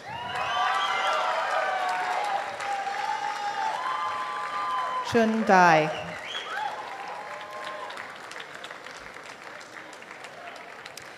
Matthew James Dalrymple in absentia. Rebecca Francis Dangour.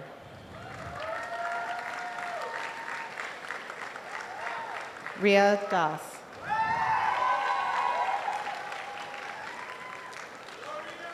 Sarah M. Davin.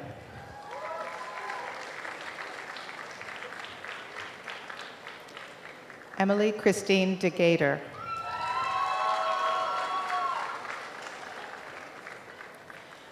Angie Itzel Del Arca in absentia. Randy Del Villar.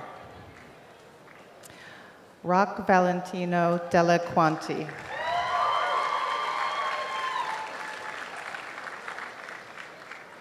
Laura M. DeLuca.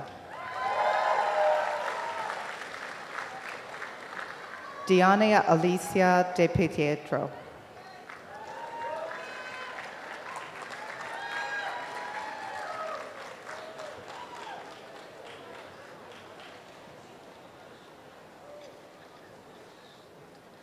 Shalia Del Villar.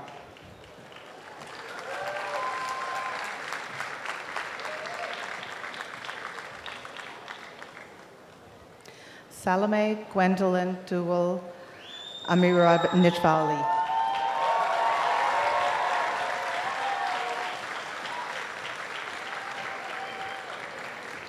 Kekchin Ding in absentia. Morgan Vivian DeSanto. Catherine Devon Dixon. Christopher Cassidy Donlin. Kim Catherine Angston Doom in absentia. Samyukta Srinath Dore.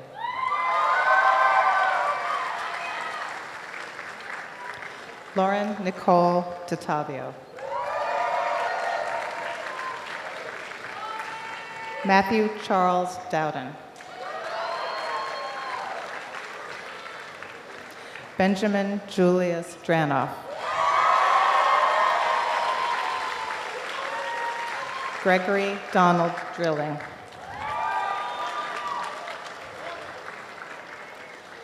Lucas Sid Drews.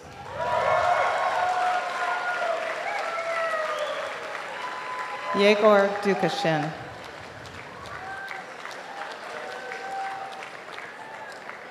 Marna Nicole Dunn. Ma'ayan Eldar.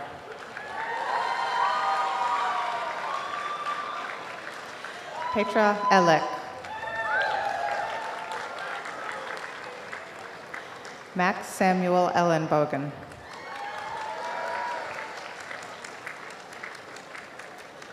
Tamsin Elliott.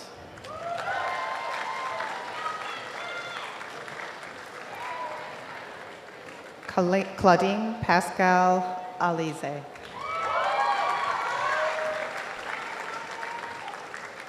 Lisa Ann Empleton.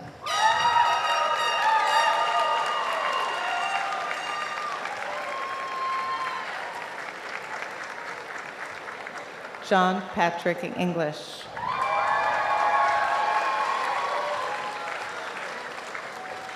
Kyle J. Erdman.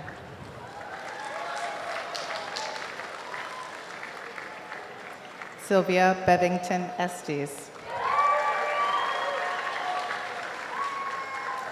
Ethan Jacob Hornick Evans.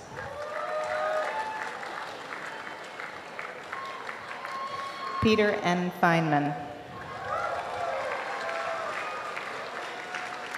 Jana Christine Feneroli.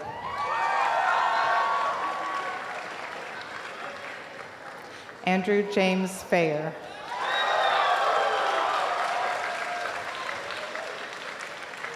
Rosalind Ataya Flower in absentia. Faye Naomi Foreman.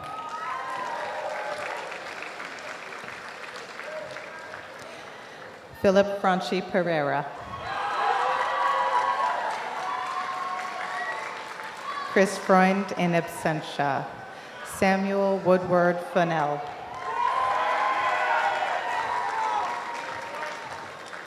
Catherine Ann Gabriel. Daniel David Gagne.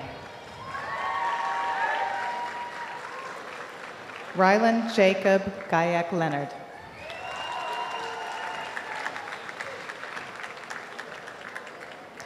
Yuan Gao.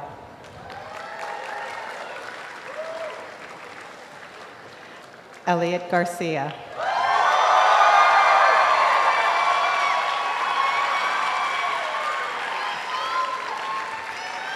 Shelby Garcia. Nicholas Thomas Garcini. Tamtaga Gigchori. Katharina Gindanova. Caitlin Eleanor Gleason. Gabriela Francisco Gonzalez.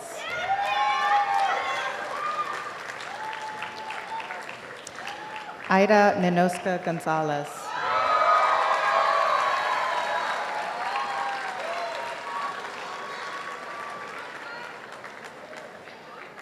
Alexander Gabriel Goodlad.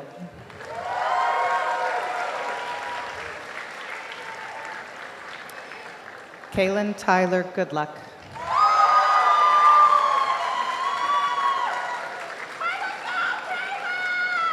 Zachary Reed Goodman.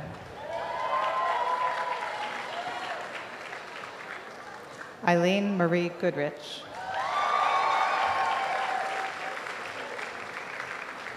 Claire Marie Gotch. Alexander Sahasrabuddhe Graf.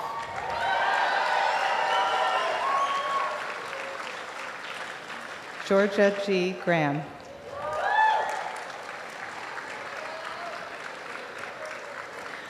Michael Anna Gray.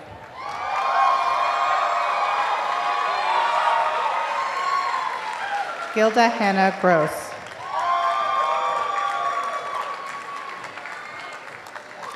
Shinran Guan.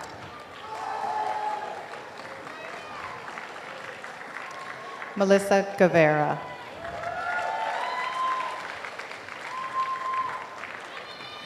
Alexander Bennett Hacker.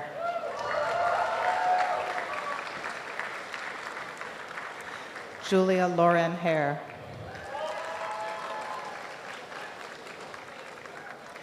Kason Leaf Hall.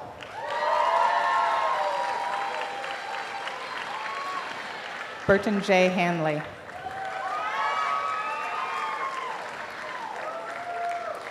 Charlotte Harrow.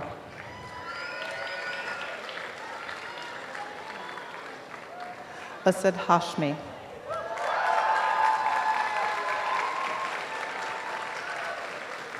David Martin Hendler.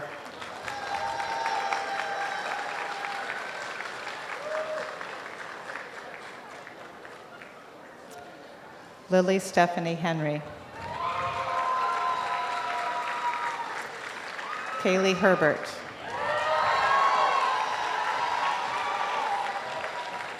Jared Carlos Hester.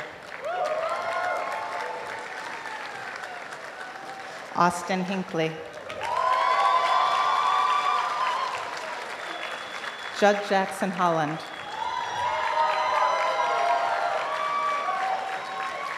Nundi Manuel Hanwana.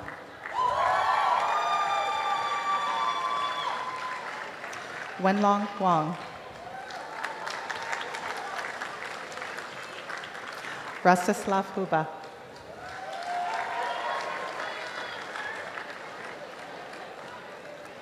Brendan Hunt. Madeline Ann Hui.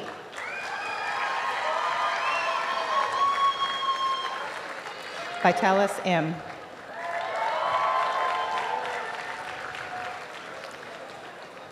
Ricardo Antonio Irizarry.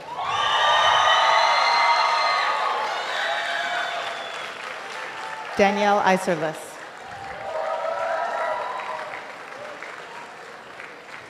John J. Estona. Ruby Podmore Jackson in absentia. Maeve Odile Jackson Dufault.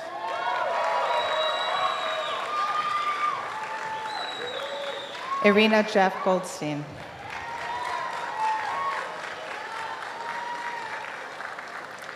Kayan Sagar Jain.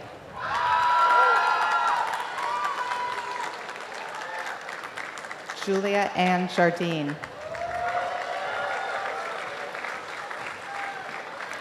Julie Yutsai Jarema.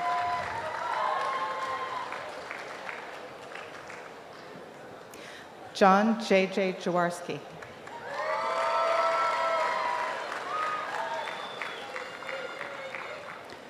Coriana Adele Johnson.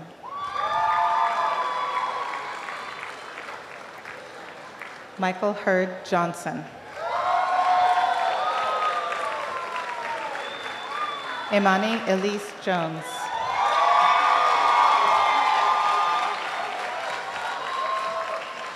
Sean Joyce. Margot Kalat Honono.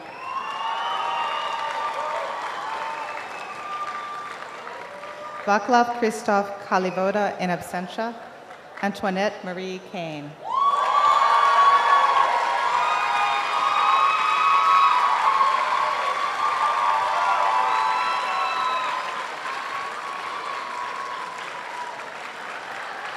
Donald Evan Knaus.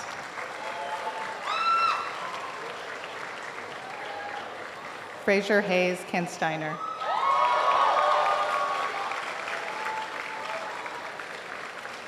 Ella Megan Kaplan.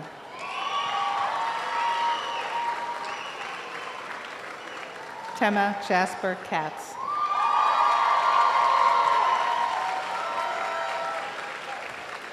Haley Caroline Kay.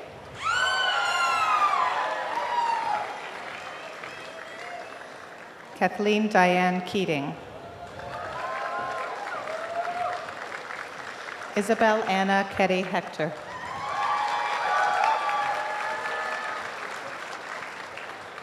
B. Kelly.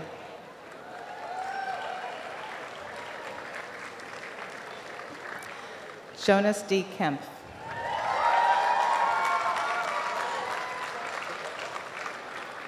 Travis Brock Kennedy.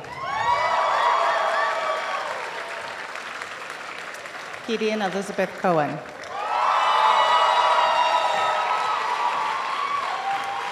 Sam Ketchum in absentia. Noah Isaac Kayishian.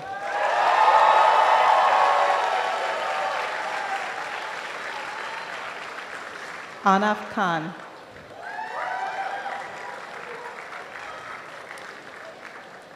Nicholas Sanford Kierstead.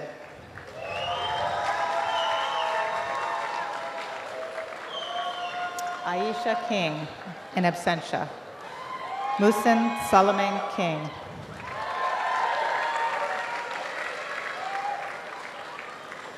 Tarian Alexis King.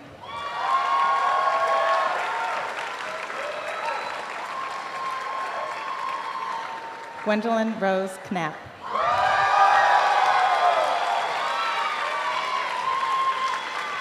Steve Ann Lee Canals.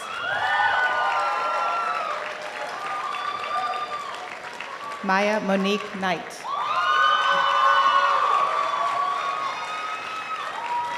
Nora Ann Knight. Caroline Isabel Knopp.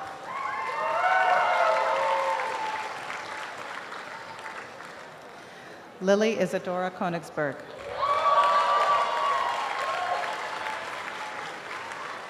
Willem Conrad Koppel.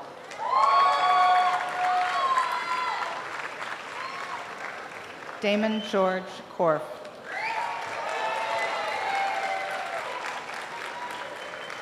Jessica Gabriela Correns. Anna Rose Kornfeld.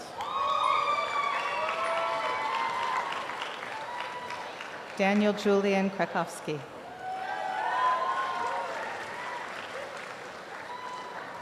Carly Rose Krim. Cyril Xavier Coons.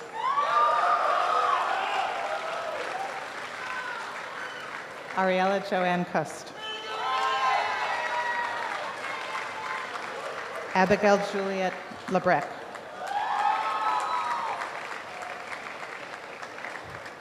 Naomi Rubel LaChance.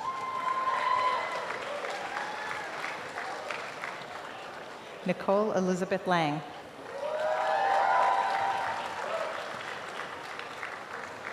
Beckett Alexander Lansbury.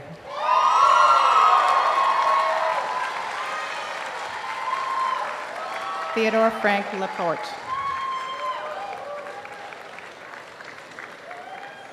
Paul Thomas Lawrence.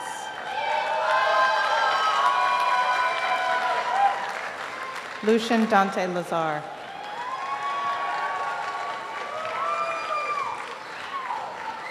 Nicholas Sebastiano Lecce. Colin Leitch.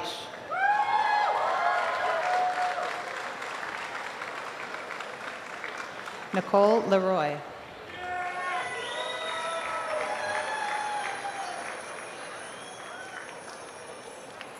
Tiffany Kapau Leong.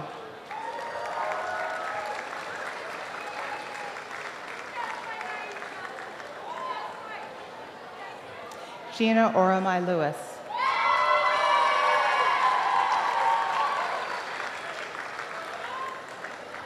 Fangxi Liu.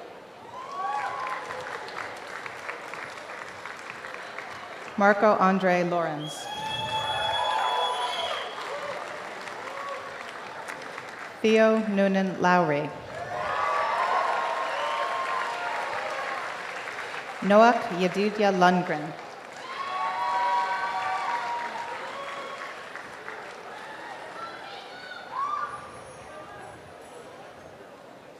Emma Lutz Higgins. Anna Carolyn Leiden. Emily Bliss Lyon.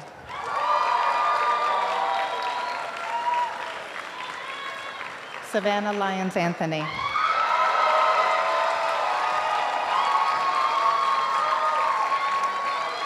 Ji Ma.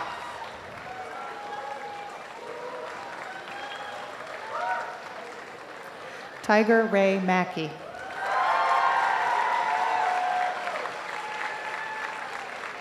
Emmett Riza Madavi.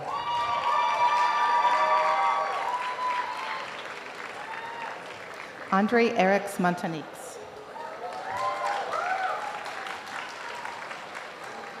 Amy Y. Mariano.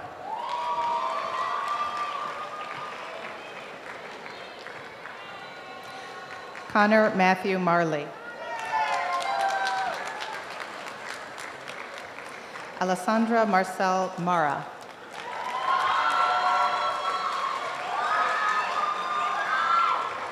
Sebi Martinez.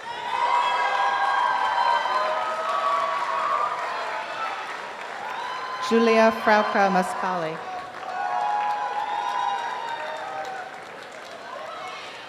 Alyssa Jane Mestel.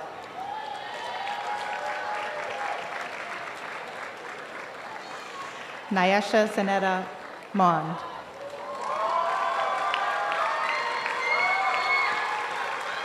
Caitlin Marie Mavromatis.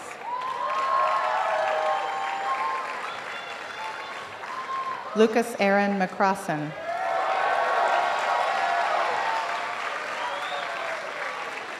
Kevin M. McDonald.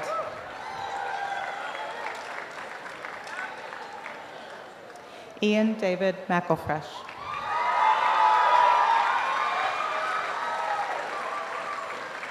Naji Kahil McFarland Dry.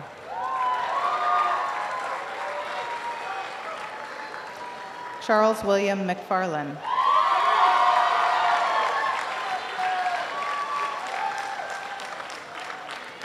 Paris McGarry. Charlie McGlinsky.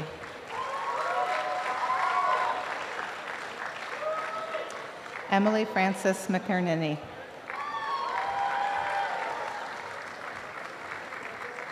Dylan Stewart McIntyre. Jackson McKinnon.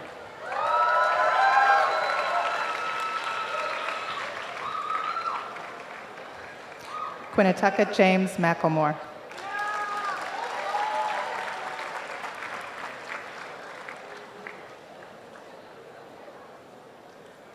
Ja May.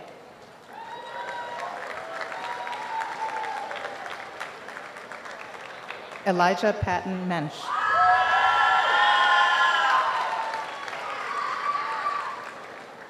Raymond Ajax Matrulis.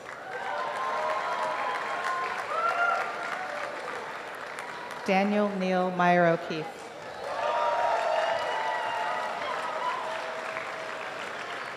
Oscar Samuel Miarca.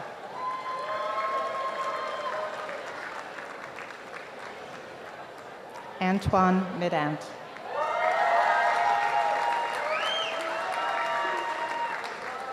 Melanie Joy Mignucci. Ramona Joy Michelson.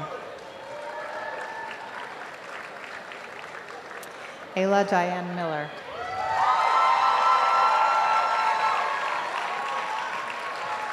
Eliana Simone Miller, in absentia. Killian Miller.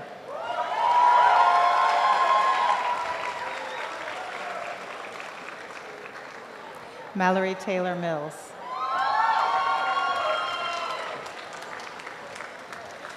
Julia Katharina Minin. Catherine Mackenzie Mosia. Damian Shane Moffett. Veronica Moisheshova. Alec Martin Montecalvo. Alexander M. Moore.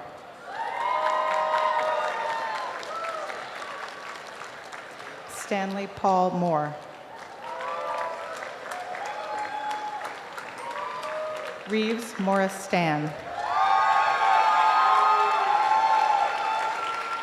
Benjamin Rocco Moss.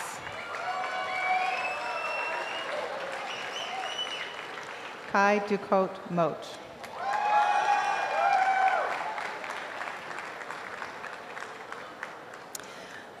Maya Moverman.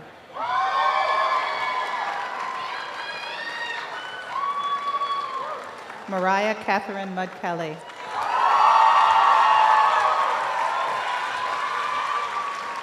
Reina Maroka.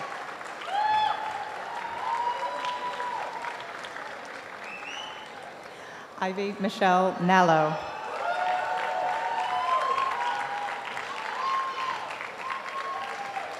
Ajani Nana Buluku.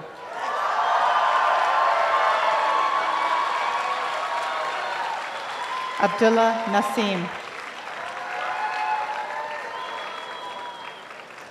Chloe Todd Nelson.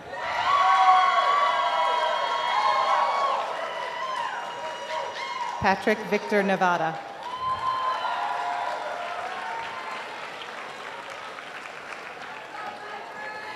Bill Nguyen.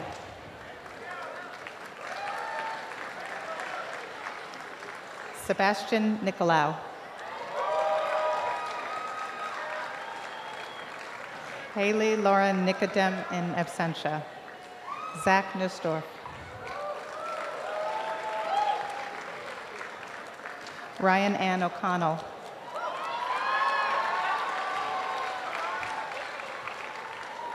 Nathaniel Hyun Oh.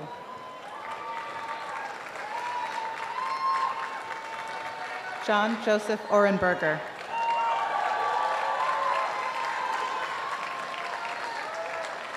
Claire Lena Olson.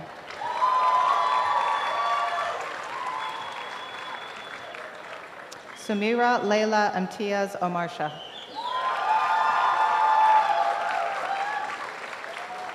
Morgan Ariel Oppenheimer.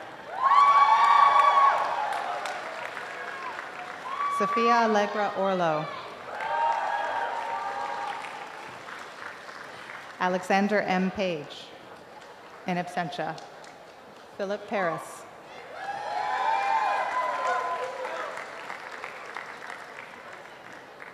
Stephanie Park.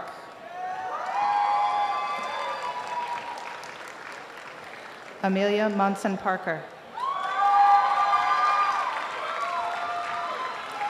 Rachel Greer Parker.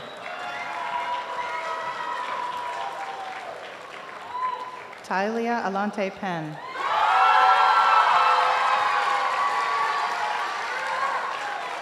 Alexander Edmund Petty.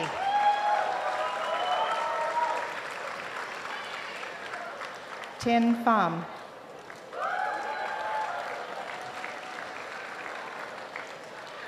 Ashley Morgan Phan.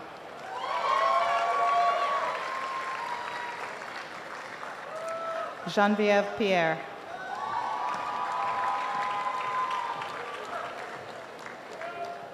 Theodora Eleni Politsis.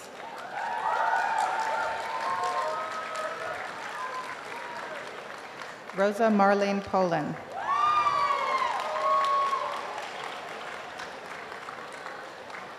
Cullen Joseph Powers.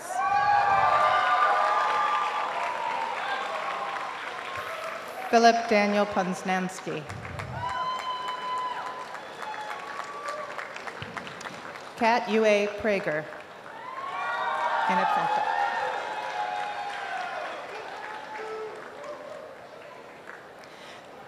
Jacob Henry Prescott.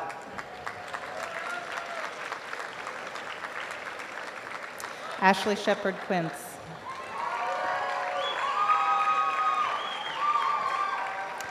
Karina Quintana.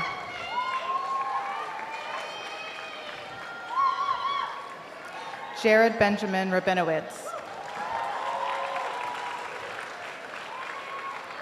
Leah Catherine Rabinowitz.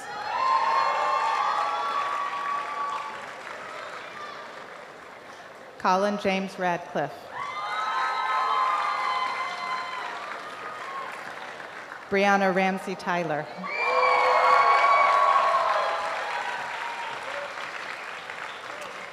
Emma Rose Russell.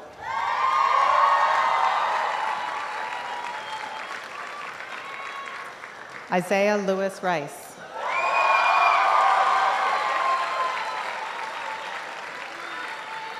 Brandon Shamel Richardson.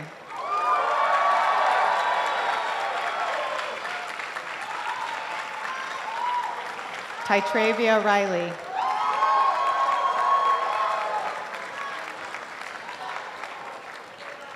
Andy Byung-ho Rim.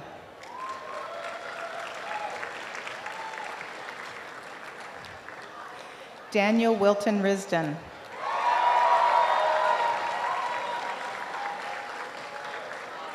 Destiny Riviello.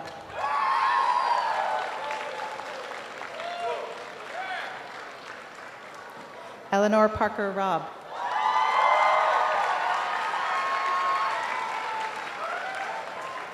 Troy Lee Robertson.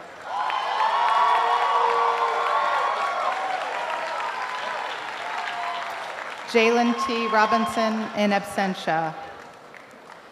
Maria Luz Rodriguez.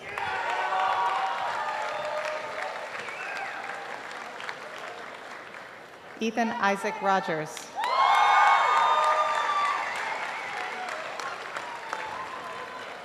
Kellen Malmberg Rohde.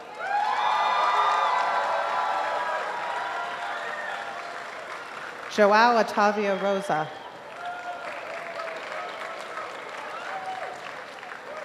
Daisy Josephine Risotto.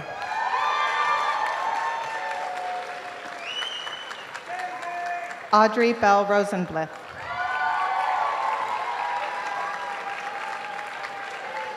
Jeffrey Miles Rawson.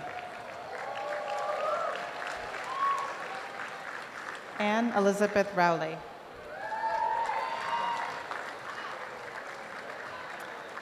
Diana Marie Ruggiero.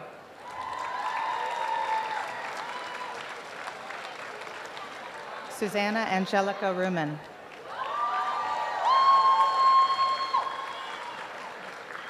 Alexa S. Runsdorf.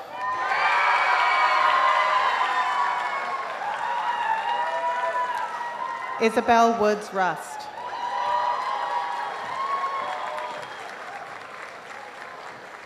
Samantha Jane Sachs. Laura Marina Salgarolo.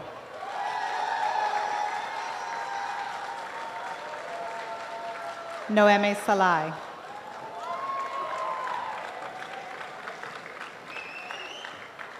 Malky Scarf. Benjamin D. Schluter in absentia. Sai Wan Schnabel.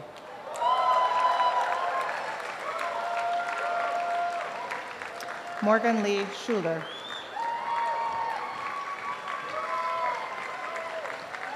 Sophia Aida de Mayo Schwab.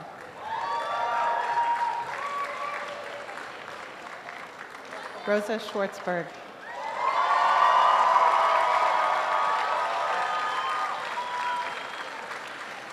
Samantha Jane Schwartz. Sky Miasia Celie Otero.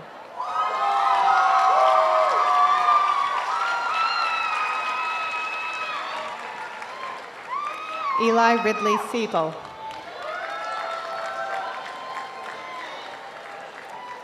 Anna Louise Seltz.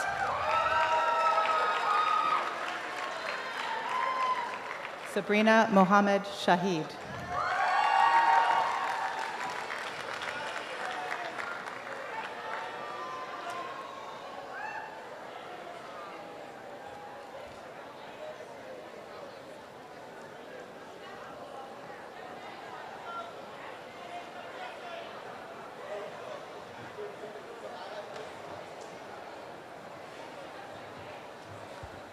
Ladies and gentlemen, the next degree is given in absentia to a student who completed his degree in computer science from Palestine, from our partners in campus in Al-Quds on the West Bank, because he was unable to get a visa to be a student for his senior year at Bard from the United States government. So we give him this degree. He completed his senior project and all his courses in absentia from the West Bank. And that's Amir Shalabi.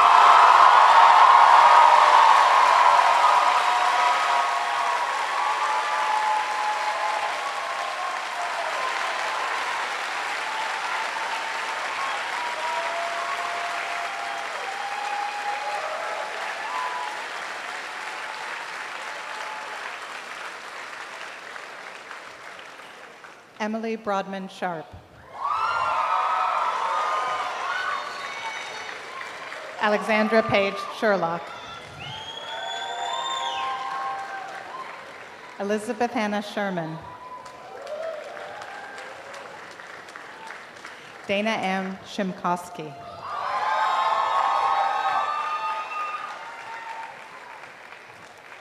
David Gordon Shoemaker.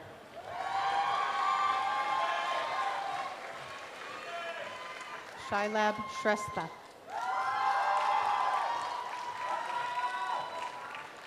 Wen Shu.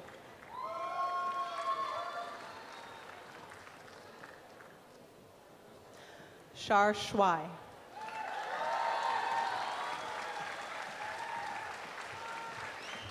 Ian Joseph Sicarella.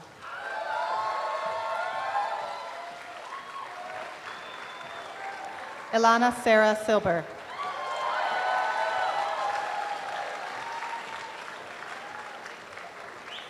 Leah Eve Silverberg.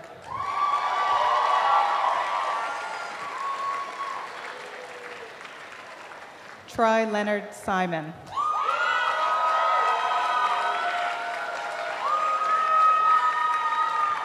Michaela Shakti Singh.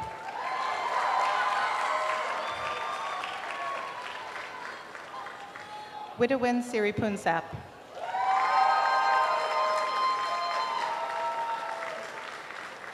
Jacob Soren Small.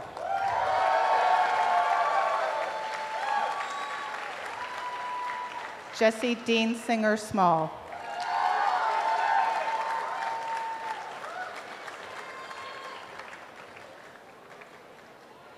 Noah Small.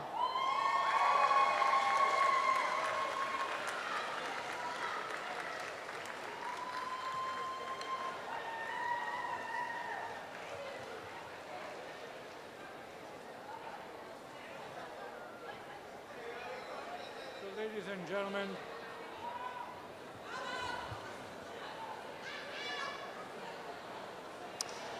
the degree we've just given to Noah Small, you've heard a lot this afternoon about it. He was a member of the Bard Prison Initiative program, and he was released and is getting a degree today.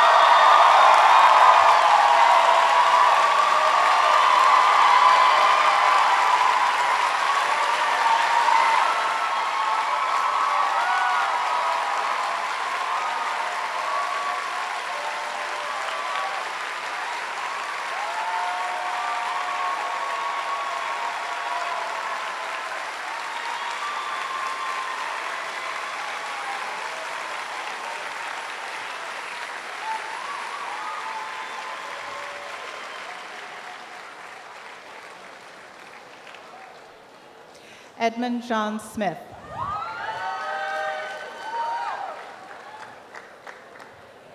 Elena Catherine Smith. Hannah Mackenzie Smith.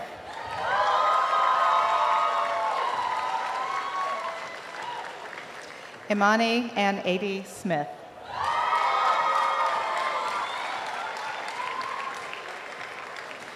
Lily Houston Smith.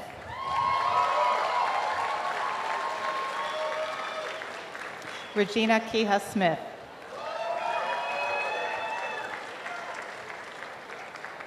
Samantha Lee Smith.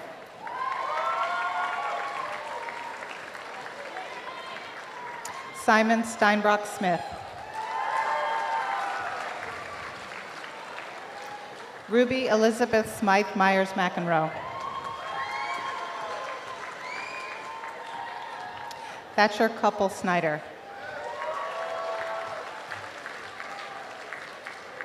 Reina Claire Sokolov Gonzalez.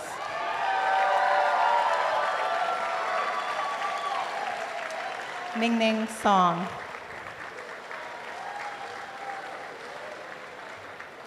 Zeshi Song.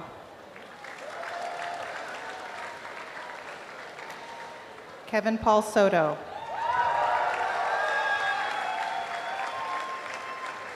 Abby Elishiva Susan, in absentia. Lucia Maria Spano.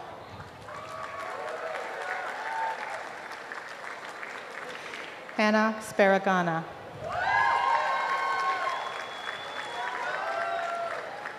John Carl Studge-Duhar.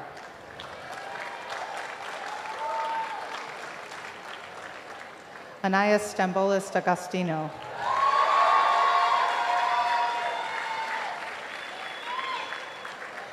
Paris Starn.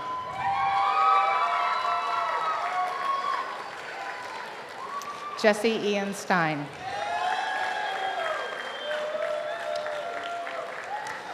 Emily Sloan Stern.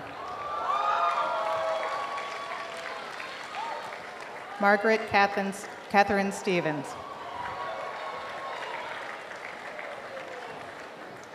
Leo Dylan Stevens Lupin.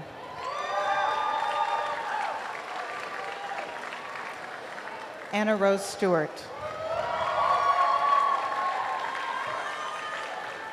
Shari Steele Kwashi. Mika Stokes.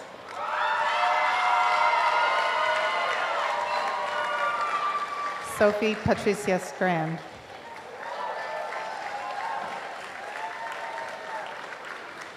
Brian Robert Neal Strigel.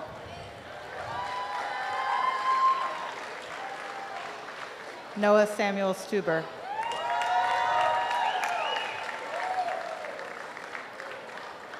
Erin Elsa Stuckenbrook.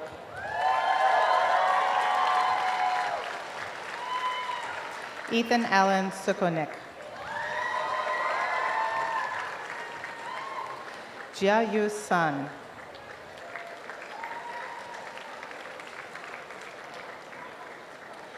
Nathan Benjamin Sussman.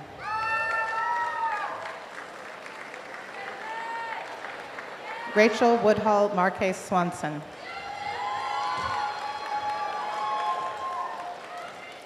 Zoe Ann Swanson, in absentia. Roger Van Vleck Sweet.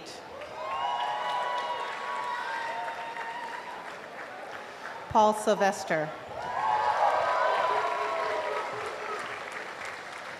Dre Segedy Mazak.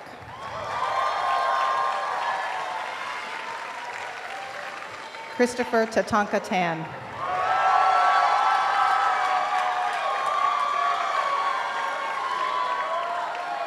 Mindert Frederick Tangerman.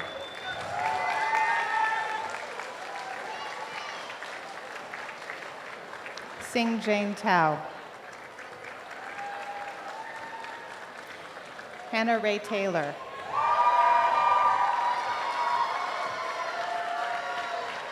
Cassandra Alex Thatcher.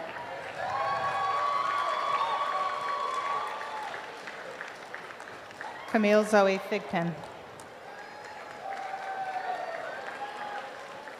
Laura C. Thompson.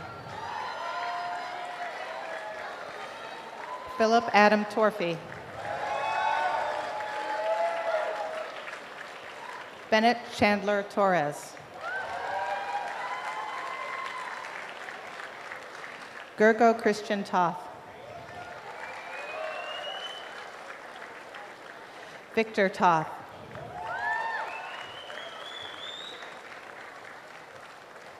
Harry Deneen Trask.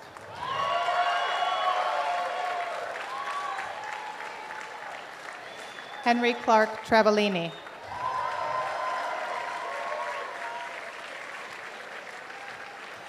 Sonia Rachel Zippin.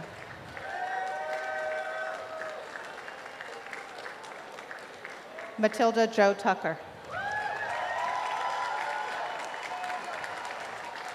Isabel Wilder Turgeon.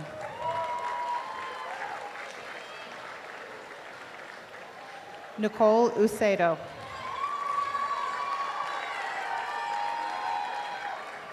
Cristiana Maria Baggiano.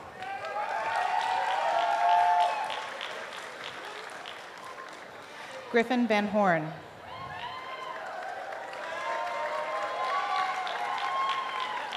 Scott E. Vanderveen.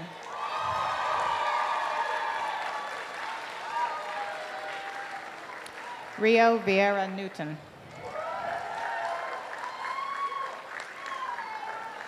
Merlin Mas Vinogradova.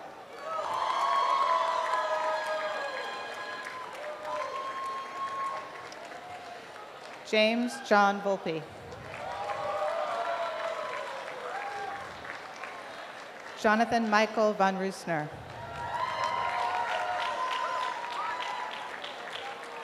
Tessa June von Walderdorf.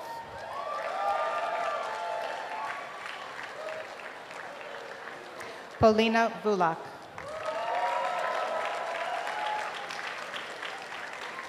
Co William Walker.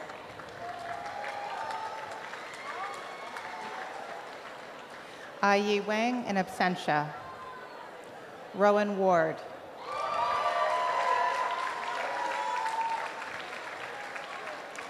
Ryan G. Warwick.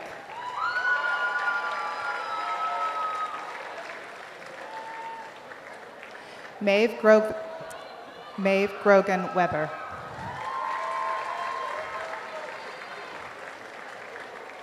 Maya Alana Weingrod Sandor.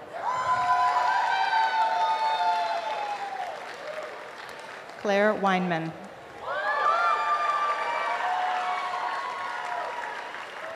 Sarah Weinstein in absentia. Jesse R. Weiss.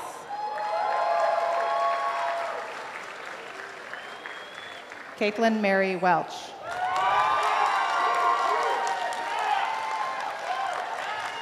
Michael Welvang.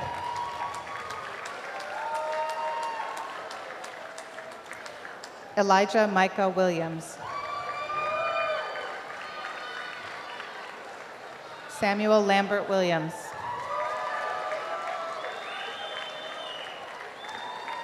Nicole Adele Winkler. Helena Whippick. Frankie Witzenberg.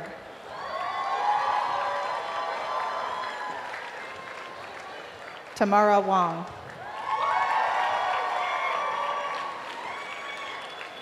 Clara Woolner. Maximilian Wortman.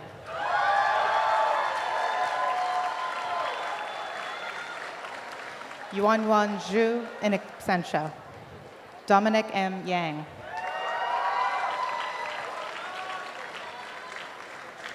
Shen Yuan Yao.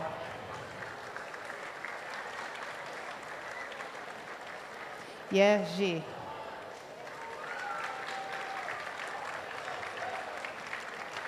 Jihan Yi.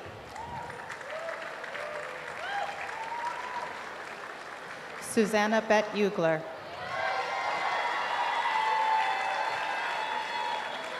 Alessia Sophia Zambrano.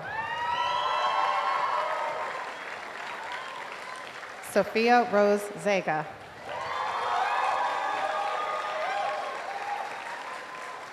Wayne Zhang.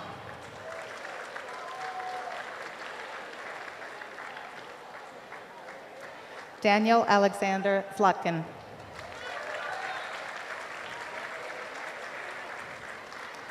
Jean-Paul Dimitri Suhr.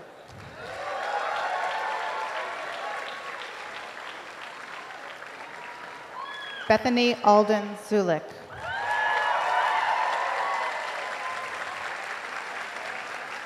Asia Rebecca Zarita.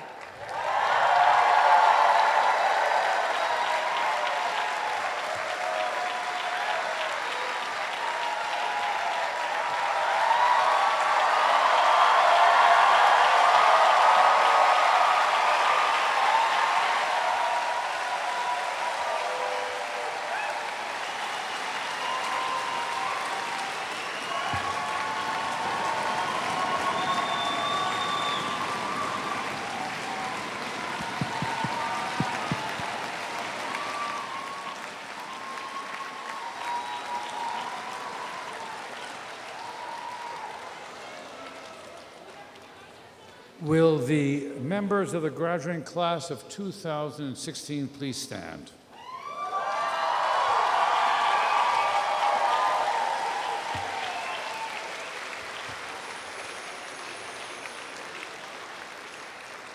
I will now confer the degrees on you in Latin, then Bishop Glasspool will do the benediction, then stay in place as the recessional begins. So, this is the formal declaration. It tells you have all the privileges, rights, and responsibilities that this degree provides you.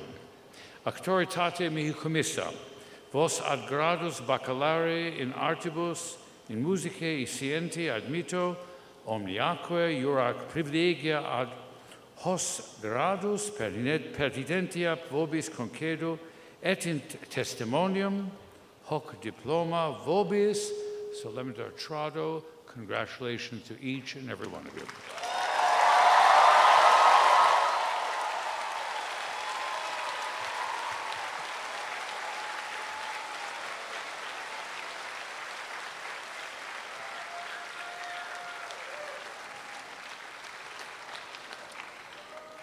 Go forth into the world in peace. Be of good courage. Hold fast that which is good. Render to no one evil for evil. Strengthen the faint-hearted. Support the weak. Help the afflicted. Honor all people. Love and serve God's world. And may the blessing of the God of love and justice, who was and is to come, be with you, guide you, challenge you, and abide with you from this day forth, forevermore. Amen.